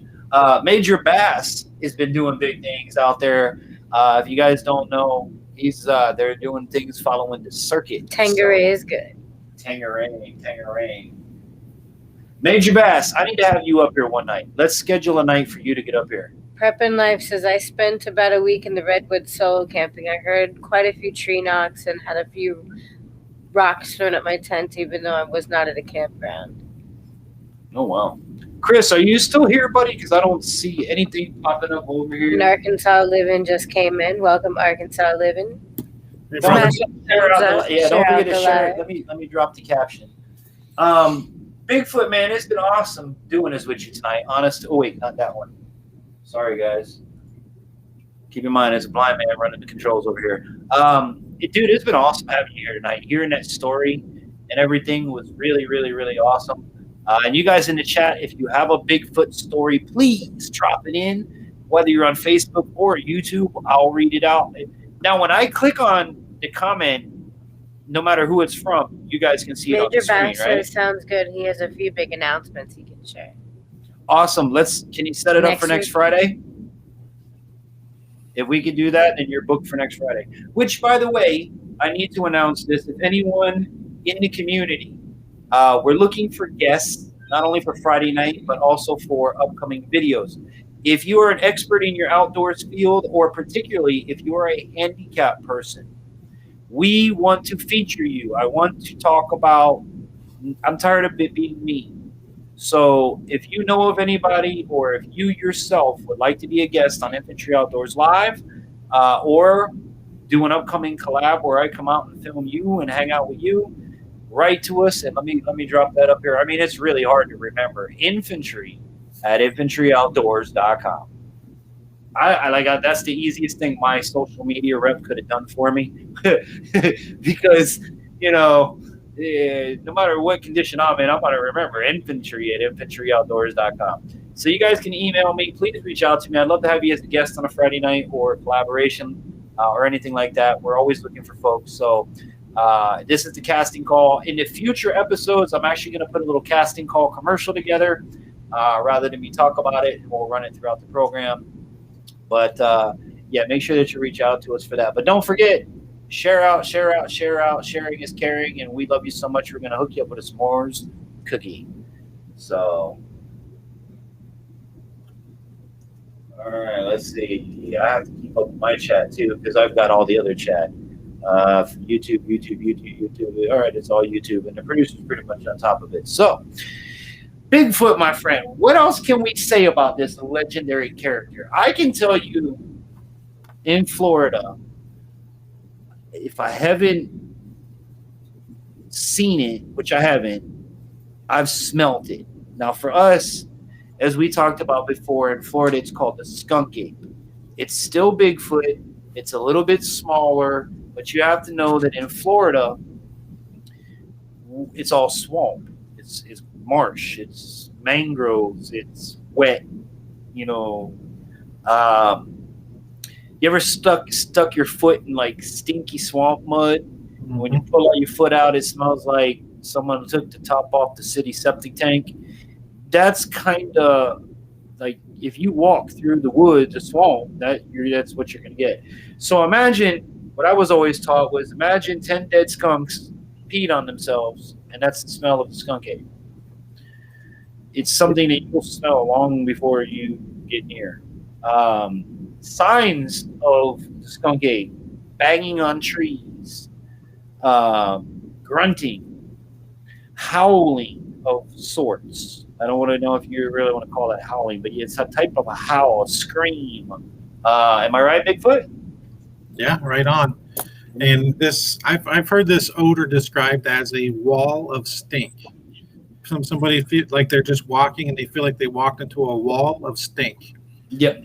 And or you vomit. If you don't like smells, like me, I'm blind, man. Certain smells hit me, I'll vomit from the smell. Our road smells like pure skunk at night, and I promise you, I don't think it's a family of skunks. I think there's something more down somewhere down the road in the woods a little bit. Yeah, you never know. The smell is just incredible, and it's not just one little patchy area. It's like a mile or two of just this funky, rancid skunk smell. Yeah. Yeah, and there were studies done on the silverback gorillas. Yeah. There was actually, it wasn't Jane Goodall. There was another lady who went and actually lived with the silverbacks, and the studies that she had done had proved scientific evidence that the great apes, they have this ability to control this odor. They can make it almost non-detectable, and they can also make it overwhelming. And it just depends on what they need to use it for. Her theory was that it was used to promote fear in someone. They called it a fear odor. So there's the theory out there that Bigfoot could possibly be able to control this odor and make it come and go, just like the silverback gorillas. I know Bigfoot's probably going to be like, he's going to be like the roaches. He's going to outlive all of us. Yep. Yeah. And then I wanted to share one more little detail I forgot about the Abear Road story. Absolutely. When I was talking to Brian about this, he backtracked a little bit, and previous to the Bigfoot sightings in 1976 in Whitehall, New York, and it wasn't that much previous. It was like months.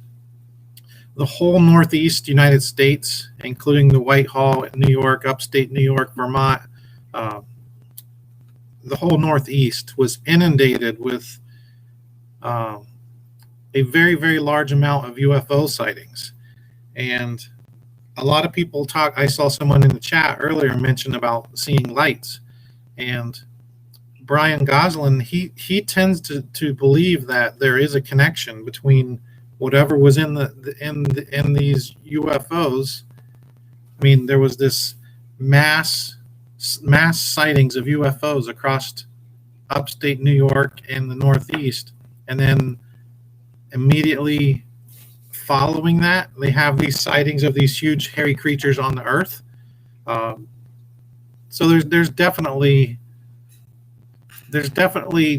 some correlation between UFOs and Bigfoot, according to some people. Not all people believe that, but there's been observations of that happening. So I thought I would share that because somebody had mentioned the lights earlier. Now, do you think there is a direct connection between Bigfoot and the UFOs?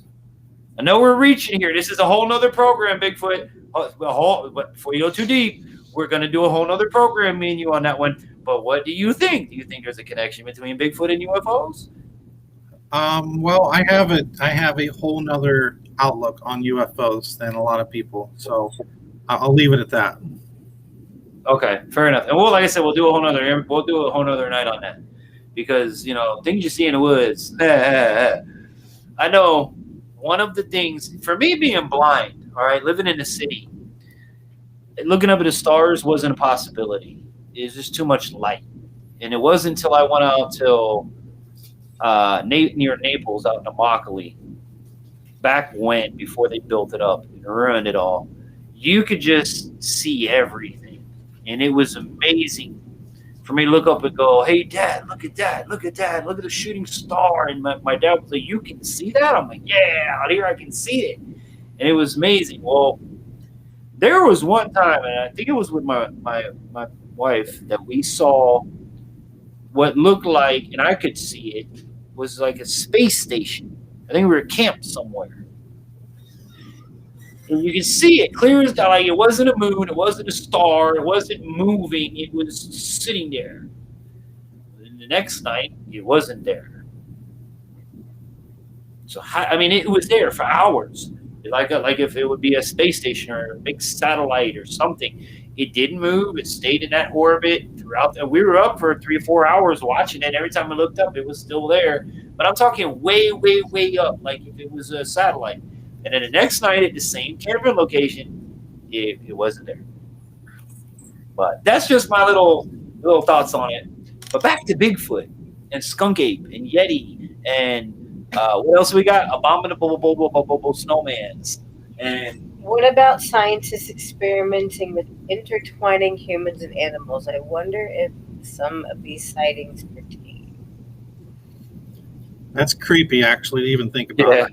Yeah, no, that's kind of like next level, what do you call it? Next level sci-fi network. Yeah, it would not surprise me one bit, though. Yeah, but this is going back longer than science and modern technology and mixing and breeding and anything like that. So I think that theory's kind of throws itself out the window. That's no moon. Yeah, we're going to talk about that on another broadcast. Full show. Because trust me, the things you see in the woods, switching to TV, gotta lay down. Hey, I'm going to the TV. Watch this. Look at this. We going to the big screen now, Bigfoot. Look at this. Ready? Boom. Switching to the big TV. I gotta lay down. I can't sit down and watch y'all no more. Oh wait, here we go. That's the one I wanted to show. There we go. Monkeys. Yeah, well, monkeys and humans. What? I don't know about that either. I'll put that up there just for funsies. Monkeys and humans. I was told as a kid the AIDS virus came from monkeys and humans. And I'm not going to tell you how I use your imagination. It's a family-friendly program. But that's what they used to say back in the day. So who knows, man? You know, in today's world, people keep messing with God's creation, and they're going to mess things up for everybody. That's all I'm going to say, and leave it at that. Look at what we're living in right now, and it ain't my fault. It ain't Bigfoot Prepper's fault. It darn sure ain't you viewers' fault. So just food for thought on that, you know? Yeah, Miss Producer, if you like start reading the comments, I'll know which ones to click up. Okay, well, you can click off the one that you have. I didn't know I had one up there. Yeah, no, I'm watching. You're behind in times. Okay, I'm good. Yeah, you're behind in times. So, Bigfoot Prepper, how can the folks find you? What social media paths are you on, bro, and all that good sort of stuff? I'm sorry. Go ahead. I was welcoming Ohio to the live stream. Yeah, I'm only on YouTube. I'm actually quite. Well, I'll leave it at that.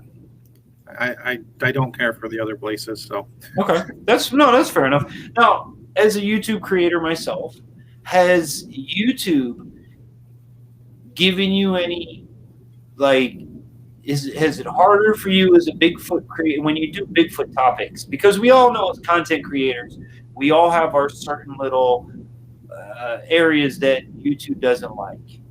Now, being a person of mythical or quote unquote, mythical things, do you find it harder to obtain an audience because of that content? I don't think so. I think as far as comparing the topics that I cover to other topics, I think there's just as big of an audience. I know my channel's never going to be massive, but it doesn't need to be. I have a good group of people who come on, and we all have a good time. That's what it's all about. I don't care about the numbers at all. Right. And as far as I'm just saying, like, the general algorithm of things, like, we can't say, we have to say pew pew, or you know where I'm going. Okay, so the word Bigfoot, or when you do your videos, have you noticed, like, do you see that YouTube pushes it a lot, or do you see that maybe YouTube ducks it because you're one of those pew pew type topics? As far as what I've seen, I don't think the Bigfoot topic offends YouTube too much. I see a lot of other people catching a whole lot of flack over things that they cover. Right. Like UFOs, for example. If you post UFO stuff, you know what's going to happen. But that's just to go with that topic. Yeah. Unless you have like a viral stage thumbnail video of like you've got a dead corpse held in your hand and it's an alien, I don't think you're gonna trick UFO. You know what I'm saying? Or the ghost, or the spirit, or that kind of thing. And the only reason I bring this up, guys, is because YouTube's a pain in the butt sometimes. It really is. And as content creators, we want our content to get out there, and we want it to get out to as many people as we can. That's why we create content. So when the platform that we're creating content on holds us back in a way, it just makes our job that much more difficult. I think it should be as long as it's in the guidelines, it should be a shared and free for all. Everybody should have the opportunity to watch what they want on the platform. I agree. There should be no, just like, the United States, it's freedom of speech, freedom of press, freedom of this, freedom of that. Well, it is to a point on YouTube, and you're still free to do these things. It's not in violation in any way. However, the person that designed the algorithm has created a different decision. Yeah. Certain keywords, certain hashtags, certain, like I said, for me as a outdoor channel, I have to be stupid and go pew pew, and we're gonna, all because I can't say what we're supposed to be called, because those variations, all of them, are target words. So, I'm just curious if you as a content creator are facing any of that. Myself personally am not, but my wife has, and I don't ever really on my channels I pretty much another word? I don't like to use the word hate, but I strongly dislike politics. Disrespect. Yes, I do not like politics, and I don't like infusing that in anything. No. Nothing good's going to come of it. So when I do my streams, like I said, I do streams on Bigfoot and I do Bible readings. And quite honestly, I think I get more flack from doing the Bible readings than from doing the Bigfoot stuff. Religion and politics are those two tough thin lines. That's exactly it. It's religion and politics are the 2 points that you cross the line.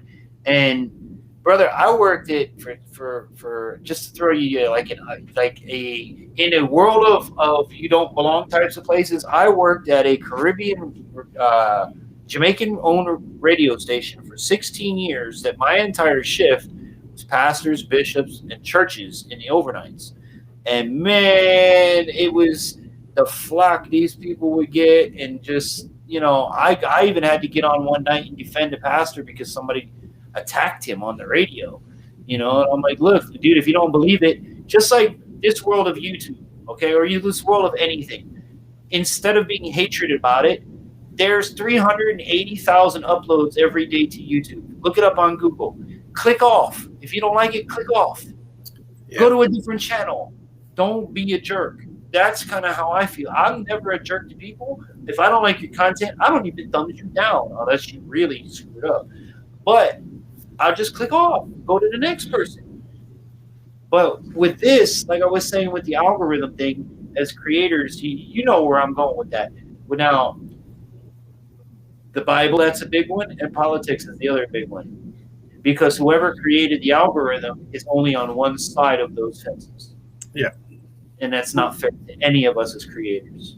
Well, and there's no way that we can deny that we're not. I don't care which one of these social media platforms that you're streaming on or putting videos on. They are currently, as the way it sets, all of them are liberal platforms. Mm-hmm. That's the world we live in. Well, yeah, it all comes down to money. And where does the most of the money come from? Political ads, political this, political agendas.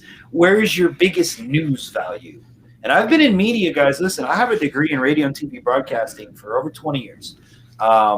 There's nothing I can't do with radio and television. You got a blind guy set up this studio and is doing all of this. So that just shows you the level of what I've done. And I will tell you, the inside, that's why I love this YouTube platform, because when I was on radio, I had to watch what I had to say. I had to please my sponsors. I had to keep the advertising dollars coming in, so you can't be one-sided. And I've never been one-sided or the other. I look at it as, this is how I see it, and you can see it however you want. If I don't like it, I'm going to tell you I don't like it. If this beer sucks and it tastes like, nasty, I'm going to tell you, whether they paid me or not. I got Spicy Lady coming in. She says she doesn't have any Bigfoot experiences, but one of her friend's husband did in Illinois on the Kankakee River about 30 years ago. See, and that's what I'm trying to say about Bigfoot. Everybody's got something. Granny, auntie, uncles. Illinois, that's kind of an interesting place to have one. Bigfoot's everywhere. Where there's woods or natural habitat. Like I tell people before. Good night. Yeah. Welcome. Thank you. Where there's water, there's alligators. Where there's woods, there's Bigfoot. And welcome CJ 1975 to the live stream. Yeah, man. 20 minutes coming up on 12. We'll take a pause, say hi to everybody. Thank you for coming in. Thank you for your support. Remember to hit the thumbs up. We are giving away the cookie tonight, so if you share out the video, you'll be entered to win the free MRE cookie. So there's that going up right there. But thank you guys so much for your support. May God bless all of you. Have an awesome weekend. Happy Memorial Day, and remember the reason for this holiday. Remember those that have died for our country, and remember those that proudly serve and have served for this country for the rights for our freedoms. Thank you, guys. CNN.com on Monday at 3 o'clock on their website at /taps is doing something called Taps Across America. And they're inviting everyone to go on and virally videotape themselves playing taps. And they're going to show it playing at 3 o'clock, and it's going to be awesome. There you go. At Free- your free local plug time, for the 3 network. o'clock your local time. I want to because it's completely worth it. It's that song on that day has so much more meaning than any other time of year. Yep. So please, if you have the time, go on, listen to it 3 o'clock local time at cnn.com/taps, and it's Taps Across America. They've started it last year, and it's something that I think should have been started a long time ago. Sounds like really cool. Yeah, a lot of things going on this weekend. Actually, I got to remind you, for those that might be down in Miami, Bass Pro Shops and our friends at vetinfo.org are having an event. Hang on one second. I got to find it. There it is. All right. I did this really good last week. Let's see if I can do my radio announcer voice scan here. Are you guys ready? Here we go. All right. Vetinfo.org and Bass Pro Shops Miami presents a Veterans Nonprofit Showcase May 29th. That's tomorrow at 11 a.m. to 3 p.m. at Bass Pro Shops inside the Dolphin Mall in Miami. Representatives from fishing, diving, hunting, the VA, and colleges will be on hand to chat. So, if you guys have any comments or questions about this, that's tomorrow. If you're in the Miami area, the VA, and along with vetinfo.org and Bass Pro Shops, is putting on a nonprofit veteran showcase tomorrow from 11 to 3 at Bass Pro Shops in Miami at the Dolphin Mall. For further information, contact Bill at, I hate these numbers are small, 786-351-6829. Again, that's 786-351-6829. And don't forget to check out our partners at vetinfo.org for everything that you'll need if you're a vet, whether it's products, services, organizations, hospitals, pretty much everything. And if you don't find it on vetinfo.org, we'll get it there for you. So check them out. Also, Broward businesses, if you're a Broward business, we can get you a free listing, absolutely free because it's officially launched. All Broward County businesses get your local exposure on business listings at no cost. Visit inbrowardbusinesslist.com. That's inbrowardbusinesslist.com for your guide to the best business in Broward County, Florida. So make sure if you're looking for a business, check them out as well because the listings will be up there. Go there and submit a listing. It's absolutely free, and you can upgrade to a premium membership, which gets you all kinds of added benefits like listing, additional listings. It'll get you greater visibility. It'll get you ongoing promotions throughout your business. And this is a very powerful networking tool. So go check it out for yourself today. It's definitely endorsed by Infantry Outdoors. It's inbrowardbusiness.com. So there you go. That's our little commercial break for there. No, Jeremy, we did not find Bigfoot yet. So if you see him, No, I found him. He's sitting next to me. He's right there. That's Bigfoot. Y'all thought that's you- another Halloween, Jeremy. you- Bigfoot, that's another Halloween. Jeremy, you thought he was going to look different? You really thought he was going to look different? You thought he was going to be some hairy-looking, Sasquatch type-looking character, didn't you? That's not what Bigfoot looks like, bro. I'm telling you. That's what Bigfoot looks like right there. Yeah. Oh, wait. I came late, but I have a friend There who he went to school to be a journalist, and I hear a formally trained journalist. Me? Oh, yeah. No, in order to do this lighting, like my paper's in the dark. If I were to turn it a little bit, I'd be able to read it No, better. he hears you But thank in you your so voice. much. I really appreciate that. I really do appreciate that. Actually, we're looking into getting to do some books on tape, and if any of you guys need voiceovers or anything like that, I do voiceovers for a living. I've run radio stations for 20 years. I've been a DJ for 30 years. I've been a musician for most of my life. Read, write, compose. I play 14 instruments. There ain't nothing I can't do with music and TV. So if you guys need it, let me know, because in these times, hey, we all need work. Sandra Moody, hello, welcome to the show. Can I say something? Absolutely. I just want to address Sandra Moody, who just came in. This book right here, this is the book that Sandra, or one of the books that Sandra sent to me, and she asked that this book be used for a giveaway. And this is the story of Bear Road. She knew that I already had a copy of it, and so through email she said it was okay if I used it as a giveaway. So when Infantry does his giveaway tonight for the cookies, I thought it would be nice to include this book with that.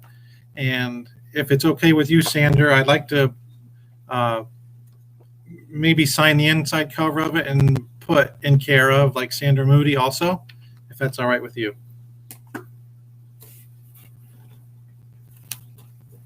Sandra. That's pretty awesome that we actually have Sandra here. How you doing, Sandra? Welcome, welcome, welcome. And thank you for the extra giveaway. So yeah, tonight, that's right, you are getting the cookie plus the book. So an added benefit, an added bonus, and guess what? It's so hard to get. All you gotta do is share the stream out. That's it. I was gonna say share the love, but I'd probably get copyright like crazy if I said that. But yeah, if you share out the stream tonight, let us know that you shared it out at the end of the live stream. We're gonna pick a winner. Where is Adair Road? Or Where a is Bear Road? They want to know where a Bear Road is. Bear Road is in upstate New York in a little town called Whitehall. Is that anywhere near Salamanca? I've never heard of that one. That's where my family lived for a good minute. I think I might even start filming up there in Salamanca, New York. So if you guys want to see a good documentary on, I think it's actually on YouTube. It's and Brian said this is a pretty good story of the Bear Road incident. It's called The Beast of Whitehall, and you can check that out on YouTube. The Beast of Whitehall. The Beast of Whitehall. We'll have to look that one up. It's kind of like the Hunchback of Notre Dame. The Beast of Whitehall. Thank you. Hey, and if you guys, But you know what we need has to to do, leave, but Bigfoot, thanks for letting him hang out. between us. Oh, you're welcome. Anytime. Thank you so much for hanging out. Prepping Life is going to get with us to do a stream. Awesome. Yes, we are As a casting, guest. guys, for the upcoming live streams and collaborations. So if you are an expert in your field and you would like to come up and be a guest, hold on. Bear with the blind guy here a second. I got his email, so we're Okay, good. well, this goes out for everybody that may have come in. There's my email up there if you'd like to be a guest on any upcoming Friday live stream and you are an expert in your outdoors field. Particularly, we are seeking out individuals, men and women, that are handicapped, disabled, differently abled, however you want to call it. I'm blind, Prepping will so do it all. it's all good. If you're disabled, we really want to feature you on what you do and how you do it. But anybody in your field, if you ever want to come up on a Friday night, there's the email. Reach out to us. Let us know. Let us know what your expertise is and all that sort of stuff. Like tonight, obviously, Bigfoot Prepper's expertise is in the field of Sasquatchery. You like that? Sasquatchery. Yettery. Bigfootism. But yeah, it has been a lot of fun, man. We've had a good time talking about it. So, guys, there's the email. If you want to be a guest on the show, write to us. And don't forget to check out the website as well. That's going to be, I need to put these in order, in a better order next All time. right, I need somebody to pick a number 1 through 15. But we're going to do that. Well, we're coming up on 112. Yeah, so we're I going to think come up we on should. I got to run one more break, and then we're going to give away the Okay. prize. And what we're going to do is we like to do a double blind scenario since Bigfoot's not playing. We're going to let Bigfoot pick the numbers. So I'm going to give you guys the opportunity between now and the time we come back. Bigfoot, I'm going to put you to the side here for a second, brother. Don't run away because you are going to pick our winner tonight. So hold tight for just a moment. I'm going to click over to me. All right, guys. So here's how we do it. We're going to run away for our break tonight. Remember to like, share, give the video a thumbs up. We love having you. We're so thankful for it all. But the way that we do it is if you share out the video, we're going to give you the opportunity to win a cookie, and not just any cookie. It's an MRE cookie. All you got to do is add water, and it heats up. There's 2 of them in the package. It is a s'mores cookie. It is so awesome. It is so good. We did a video on it. So when we come back from the break, we're going to give that away along with the book that my man, Bigfoot Preppers, got for you guys. So it's a double prize night courtesy of actually, let me pull up her name here. Sandra Moody. Sandra Moody. There you go. Courtesy of Sandra Moody. So thank you so much, Sandra, for coming in tonight and making this possible. But when we come back from the break, all you got to do is share it out. Put it in the chat that you shared it. We will verify whether or not you did. Now you can be on Facebook Live or on YouTube. Just verify that you shared it out, and we will enter you for the drawing. So stick and stay. We got more coming up here on Infantry Outdoors. I am the one and only Infantry. You know, you y'all's favorite disabled guy, doing what I do Friday nights, every night, Friday night, 10 p.m. till y'all say when. Stick and stay. We come on forward.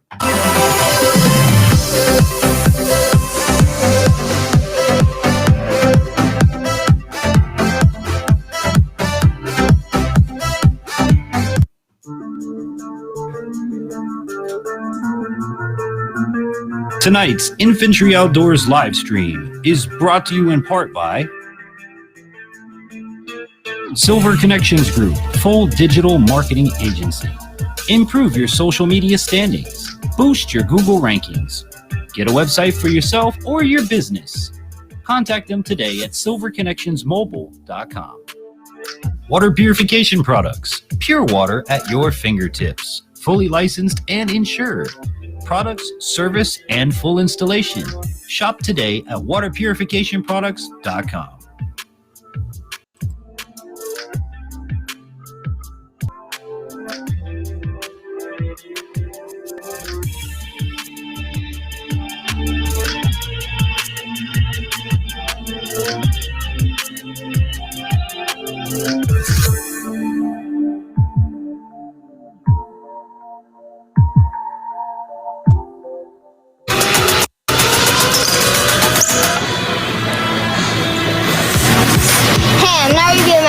Professional title is second place in the FOBMX Pro-Am, and I'm also a professional BMX rider. And you're watching Infantry Outdoors Live. My name is DJ Infantry, and I am legally blind. My passion for the outdoors has taken me to some amazing places, and I have done some incredible things, all with one mission in mind, to inspire you to get outdoors. All is said and done. Oh, I am restricted, fixed upon the web. I need to kick the habit that my mind is breathing in. Break out, I've got to see. Spent all my life holding all of it closely. I played it innocent, a feel of discontent. I'm finally facing it all. Fearless. Welcome to Infantry Outdoors. All right, we're wrapping up another fun-filled live stream here on Infantry Outdoors Live. We do this every Friday night from 10 p.m. till about the audience says when. I'm so thankful to have my guest tonight, Bigfoot Prepper in the house. Make sure you check out his content can be found on YouTube. So that makes it real easy to find him. Just go to one place. Why not, man? Keep it simple. So before we went to the break, we said, as we said, and we've been saying all night, all you had to do was share out the live stream. So any last minute folk that didn't share out the live stream before we give it away, all you got to do is share it out, put it in here. We verify that you shared it, and you are entered to win the S'mores MRE cookie along with the Story of Bigfoot book that my man has got right here. And the way that we do it is a double blind situation is as you guys say that you have shared it out, the producer assigns you a number when we put you down in the book. I don't know the number. Let me bring my brother back up here. Bigfoot Prepper, you don't know the number, right? Nope. You can't know the number. I'm in Florida, and you're way up over there, so there's no way you can know the number. So what we're going to do, let me make sure there's no last-minute stragglers. I don't see anybody. William H. says, I showered tonight. Look at this. Showered tonight. Did you share the love, William H? Wait.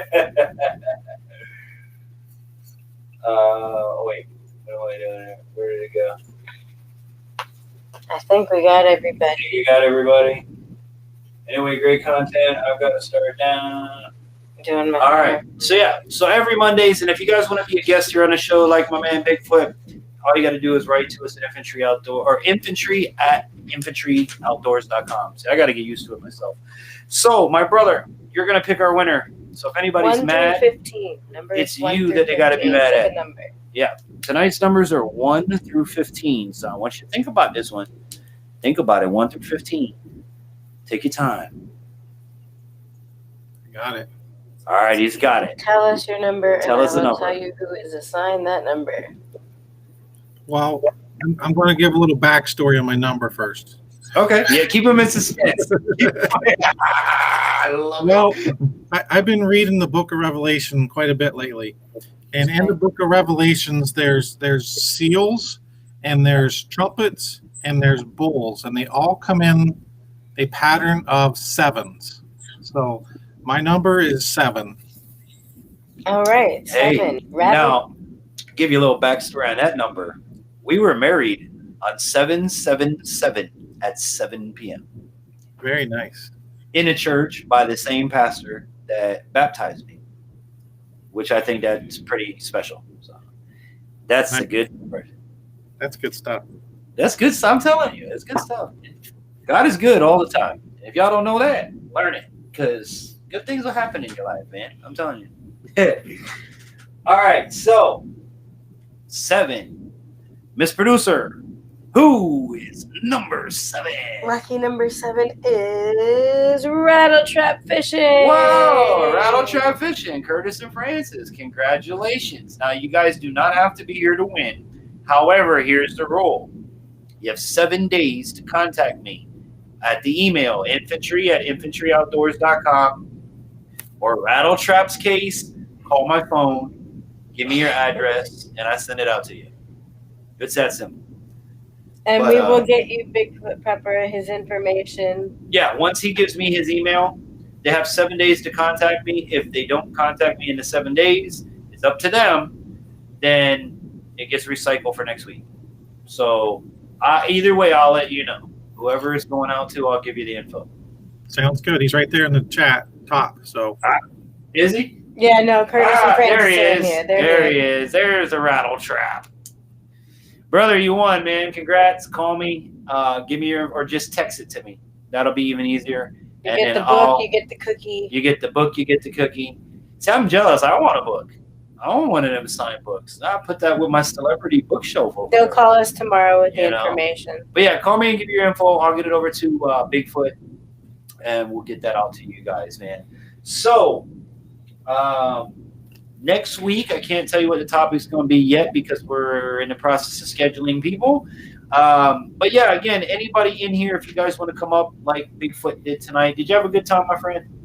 yeah, I had a really good time, and I actually have a couple more thoughts I'd like to share.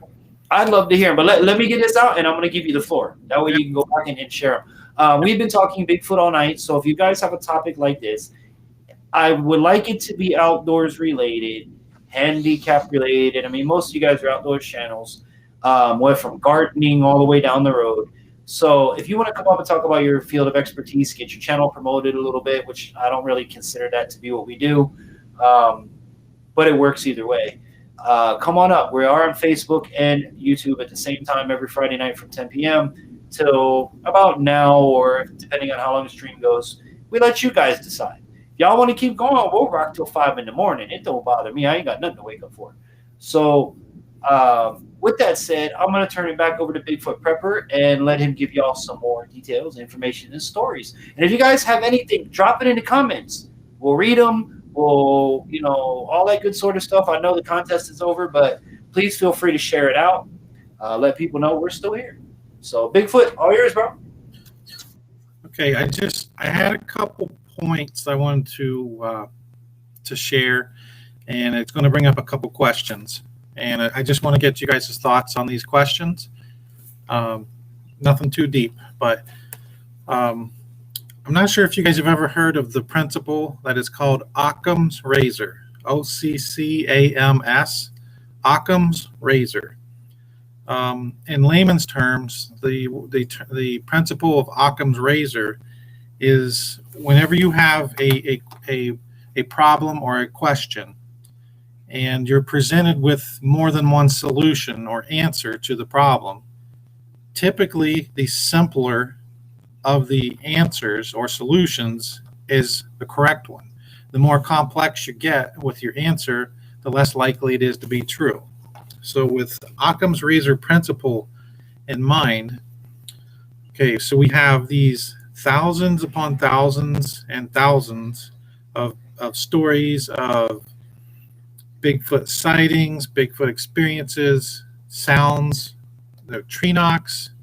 So is it easier to believe that of all of these thousands and thousands and thousands of experiences from all of these people, is it easier to believe that every one of those stories is bogus, is false, or is a lie? Or is it easier to believe that at least one out of those thousands and thousands and thousands of stories is real? Because it only takes one of those stories to be real about Bigfoot. And guess what? If one is real, Bigfoot is real. So which is easier to believe, that they're all lies or that possibly one or more is true? So that's question number one. And question number two, what do you guys think would be the ramifications or the impact if you turned on your TV tomorrow and here is either still alive or a body of a Bigfoot? There's scientists showing you proof that Bigfoot is real and it's not myth, and it's right in front of you and you can see it, and scientists are saying, yes, this is real. How would that affect the world, and how would that affect you? Those are my questions. I wanted to see what you guys thought about that.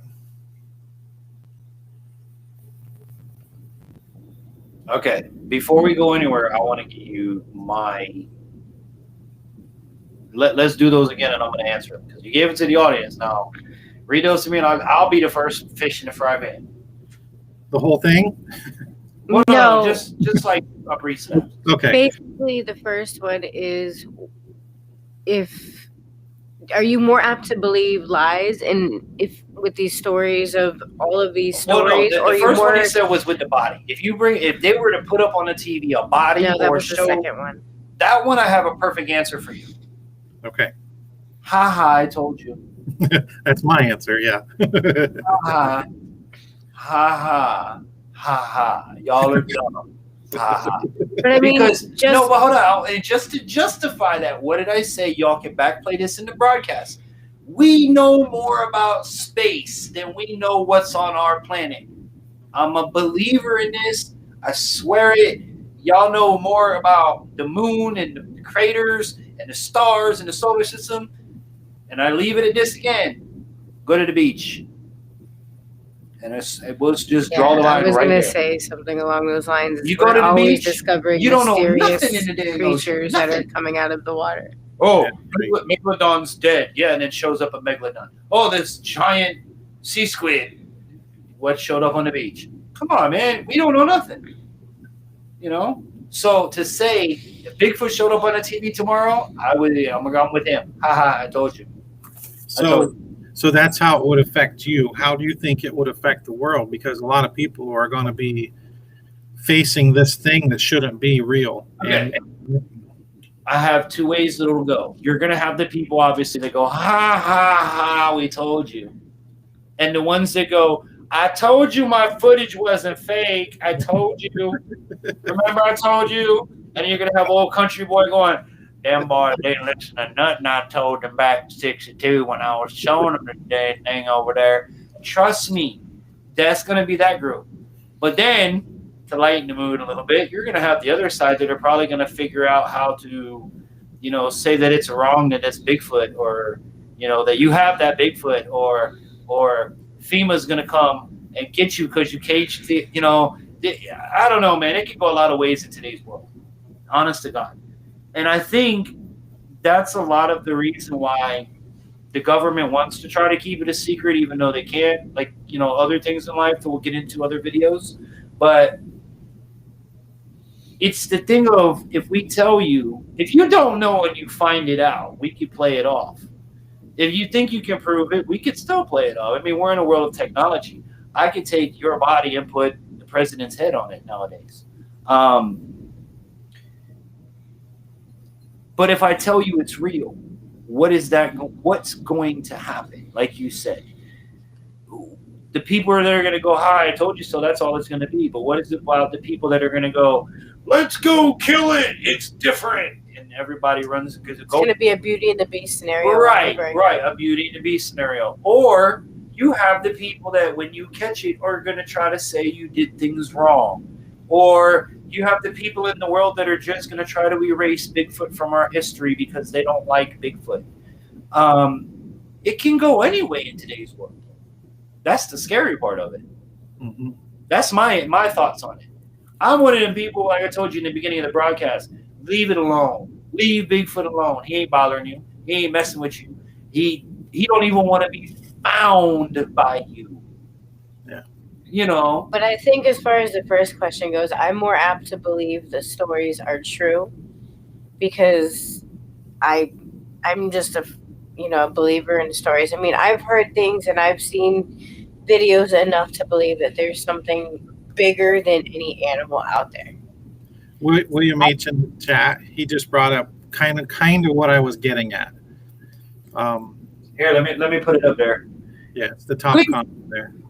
That one? Yeah. There we go. Miss Producer, you got to read the comment. Oh, the people then will start to think that their other old stories are true, like Mothman, Lizard Man, Sheep Man, Werewolf, Ship Shapers, others. So who's to say they're not? And that's the point of this. Who are we to tell you what you've seen is not what you've seen? I mean, granted, you may have been on some stuff at the time, but those are others. Listen, I want to tell you guys something. With the disability that I have, the hardest thing in the world is to tell the doctor what I can see. Because without not having sight and with not having your sight, I don't have anything to base it on. I only have my sight. Just like the doctor, truthfully, honestly, and legally cannot say what I really can see. Only I can tell you that. So just with that in thought, okay, you can't tell me what I don't see when I see, if I see a big hairy monster run through the dang forest and ain't nobody there but me and Bigfoot Prepper and a shotgun deer hunting and something 7 times the size of a deer on 2 legs runs past snapping trees in half. You can tell me what you want, but I'm going to tell you what I saw. And if you don't like it, you don't like it. But that's what happened. John Euler, welcome to the show. John, how you doing, brother? Good to see you, man. Happy Friday. Happy Memorial Day weekend. Yes, I agree, Sandra. Just because I haven't seen it doesn't mean it doesn't exist. Fishing Trucker, welcome to the live stream. There is Fishing Trucker. How you doing, brother? Good to have you. And isn't there a quote somewhere that says, believing is not see, or seeing isn't believing. Believing is something like that. It's backwards. I think I got it backwards. Believing is not seeing, or something like that. You don't have to see to believe things. That's what I was always raised. Does that sound right? Or am I off base on that? There's a quote. It's like, believing isn't seeing, or seeing isn't believing. Believe, something along that lines. I don't know. Yeah, no, Lake says, who are we to say these creepy things are real? Real spiritual realm and earth are connected somehow. Correct. Yes. And no. Bigfoot, we're all brought up like the Bible a few times tonight in the broadcast.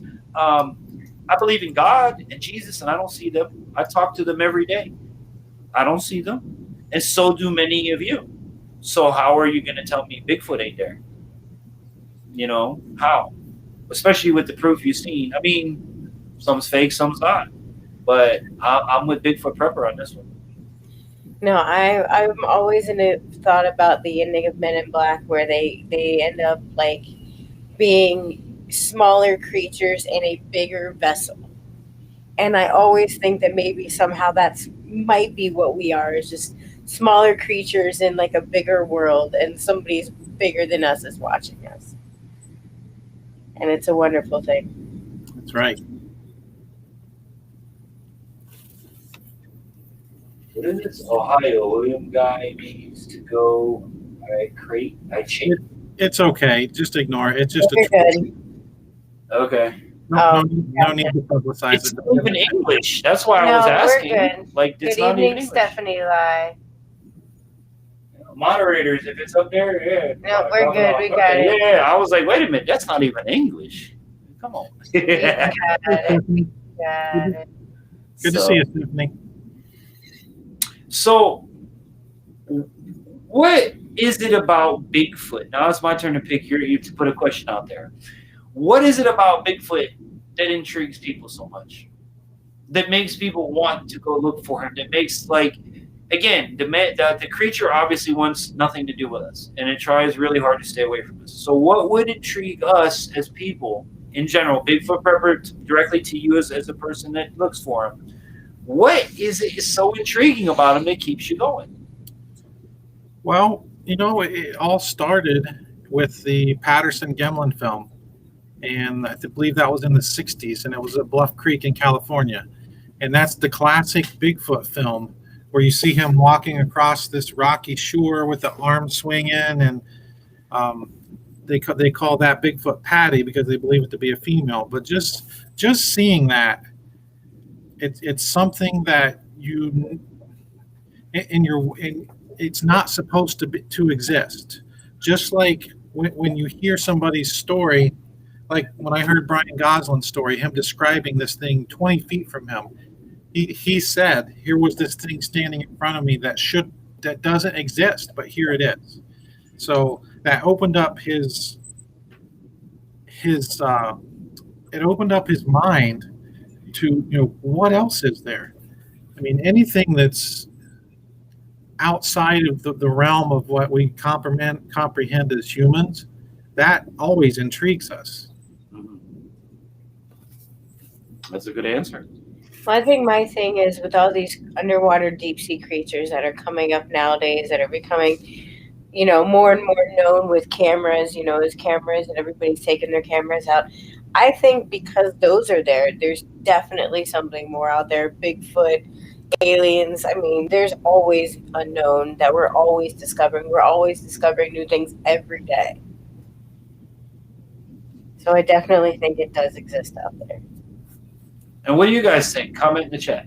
Put your comments. And if you have any stories, if you're just coming in, Bigfoot, Yeti, Sasquatch, Abominable Snowman, Skunk Ape, whatever name you know him by in whatever part of the world you're in, you pretty much have one. So I would love to hear your thoughts on that.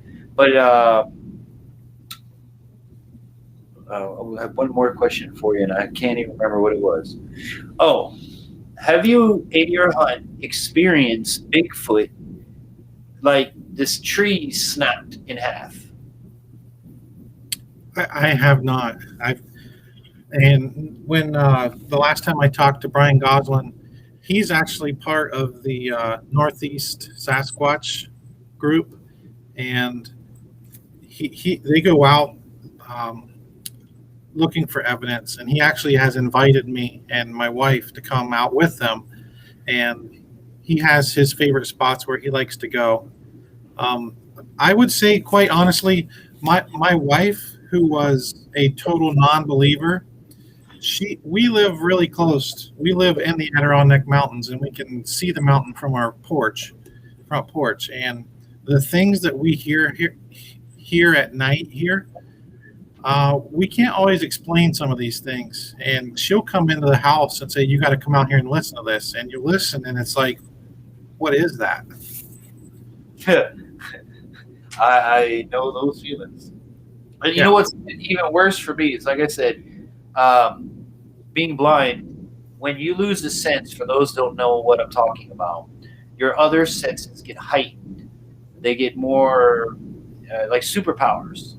Like my sense of smell is to the point where I don't just smell things, I taste it at the same time, because the air has a scent, has a taste to it. And they say that we don't actually smell with our nose, we smell with our tongue. But as far as hearing goes, my buddies love me when I go hunting with them. Because watch, when I went with Swamp Stalker for my hog. I almost shot a deer until he told me it was a deer because I heard it long before he ever heard it. In the woods, that's a great thing to have somebody like me because I'll be able to go, hey, you hear that noise? It's like 7:30 right there. And they're like, no, I don't hear nothing. Shh, be quiet. It's coming this way. No, still don't hear it. Just wait. Because, like, I got 2 kids. We're in a studio right now. My kids, I'm in the living room over there. I'm watching y'all on YouTube. I hear every word they say. And we're talking about a good 50 foot with walls separating us. I hear every word they say. And they hate it. So, superpowers, guys. That's right. Creepy noises? You want to talk about creepy noises? Yeah, no. I get them that run down my spine to give you chills. Just let the dog go out back sometimes. Yeah. Here, what does it say? Here, Miss Producer, read that one right there. Oh, Lake says she's actually scared to go because primates like me too much. They have to close down parts of the zoo because of me and how primates act after being near them. I got to witness this firsthand. I was about to say this is a family-friendly program. Yeah. We took the family out to the zoo, and I forget what kind of ape it was. Orangutan? It was a baboon.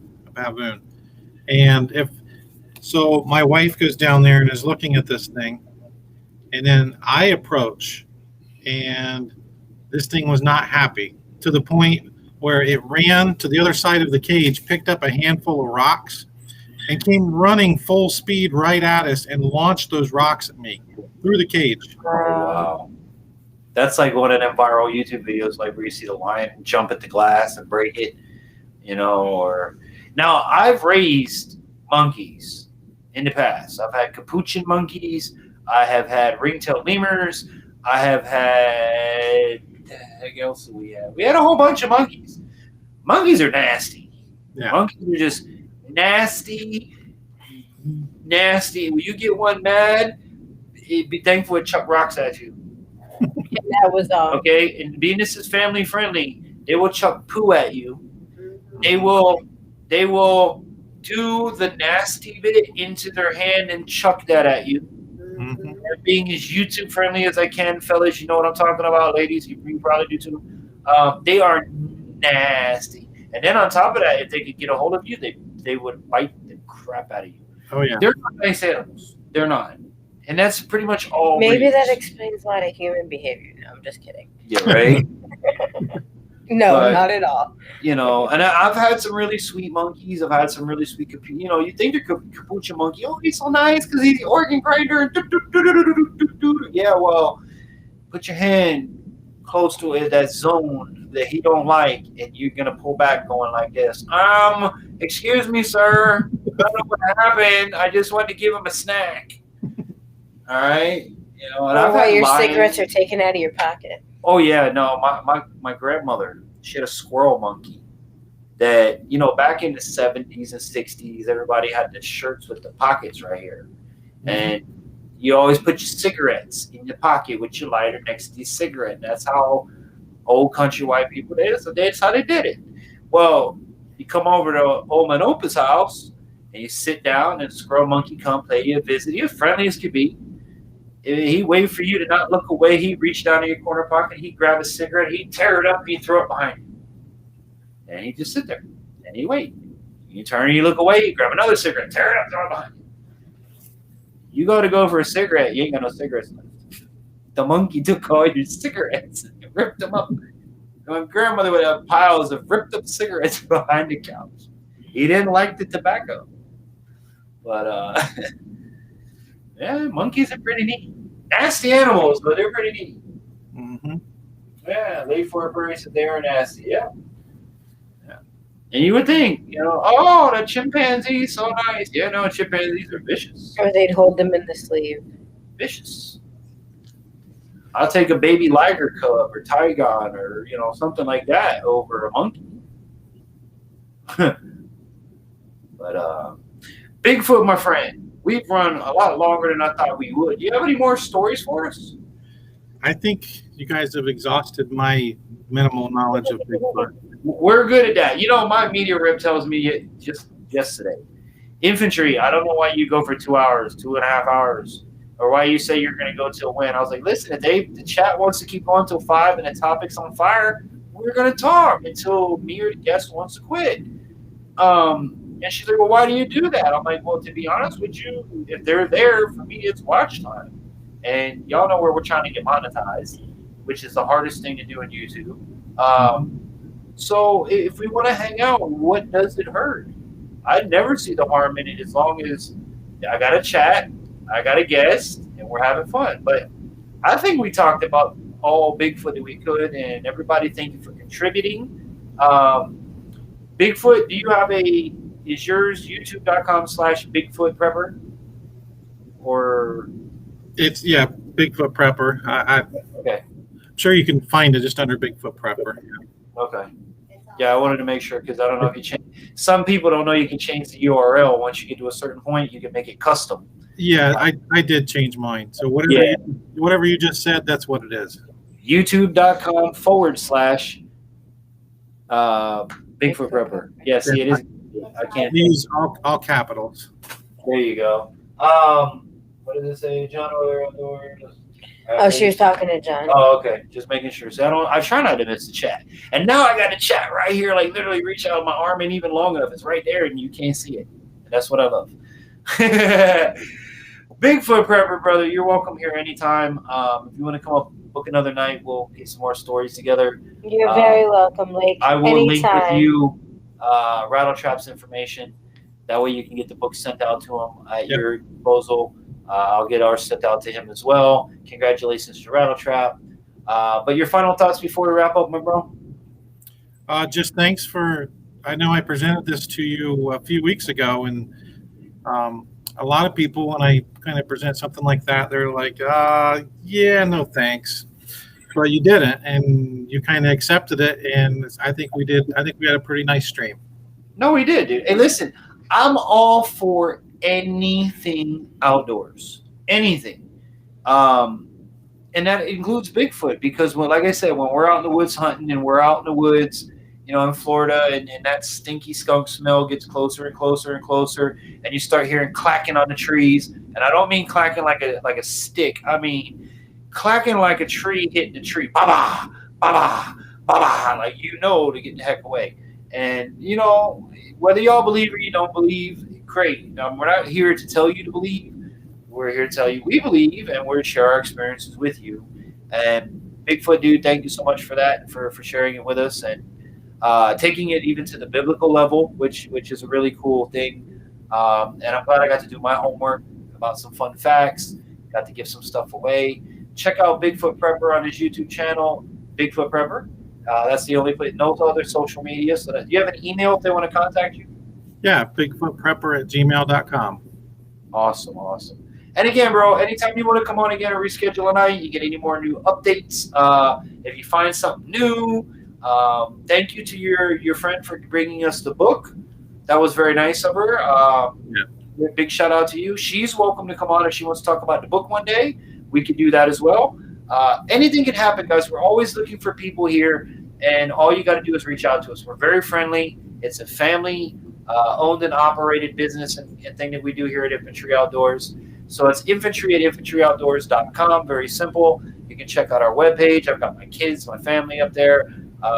If you're handicapped, we would love to have you up on the program to talk about how you do what you do.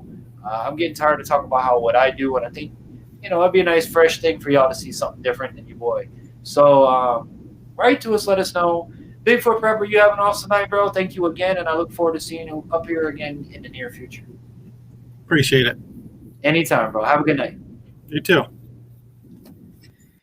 All right, guys, make sure you check him out, Bigfoot Prepper. And like I said, it was a couple weeks in the works. We had to get the studio back together, but we got him up here. And if you want to become a guest on the program, you know how to do it. So with that said, Miss Producer, do we have anything in the comments you want to run through before we wrap up? No, I think everyone is just saying good night, thanking everyone for coming in. And do me a favor, guys. Go check out this week's video. It's not doing too hot. It's the 44th annual Pioneers Days in High Springs, Florida. Check it out. Give it a like. Give it a thumbs up if you like it. Give it a thumbs down if you don't like it. Comment on it if you like. But it really, I think you got lost in YouTube's algorithm. So go out, give us a thumbs up on the video if you like it. It's really cool. There's a cowboy shootout and everything in there. So with that said, we're going to get out of here. I hope you guys have a wonderful night. Hope that you have an amazing day wherever you are around the world. And we thank you so much. Remember, we're here every Friday night on Facebook and on YouTube from 10 p.m. to you guys say when. Everybody have a safe Memorial Day weekend this weekend. Be safe, party hard, but remember most of all why you have the freedom to do the partying and the celebrating with your families. You do. Absolutely. And be safe out there, man. Don't drink and drive. Remember, the life you save might be your own or somebody's kids. Remember that. Think of that. Have a great one, everybody. Bigfoot Prepper, stand by backstage for you. I'll be right back with you in just a moment, but we're going to wrap things up. Thank you so much. And as always, I hope that this and all of my adventures here on Infantry Outdoors inspires you to get outdoors. So until we meet again, I am the Infantry. Y'all have a blessed and safe weekend. Take care.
Thank you.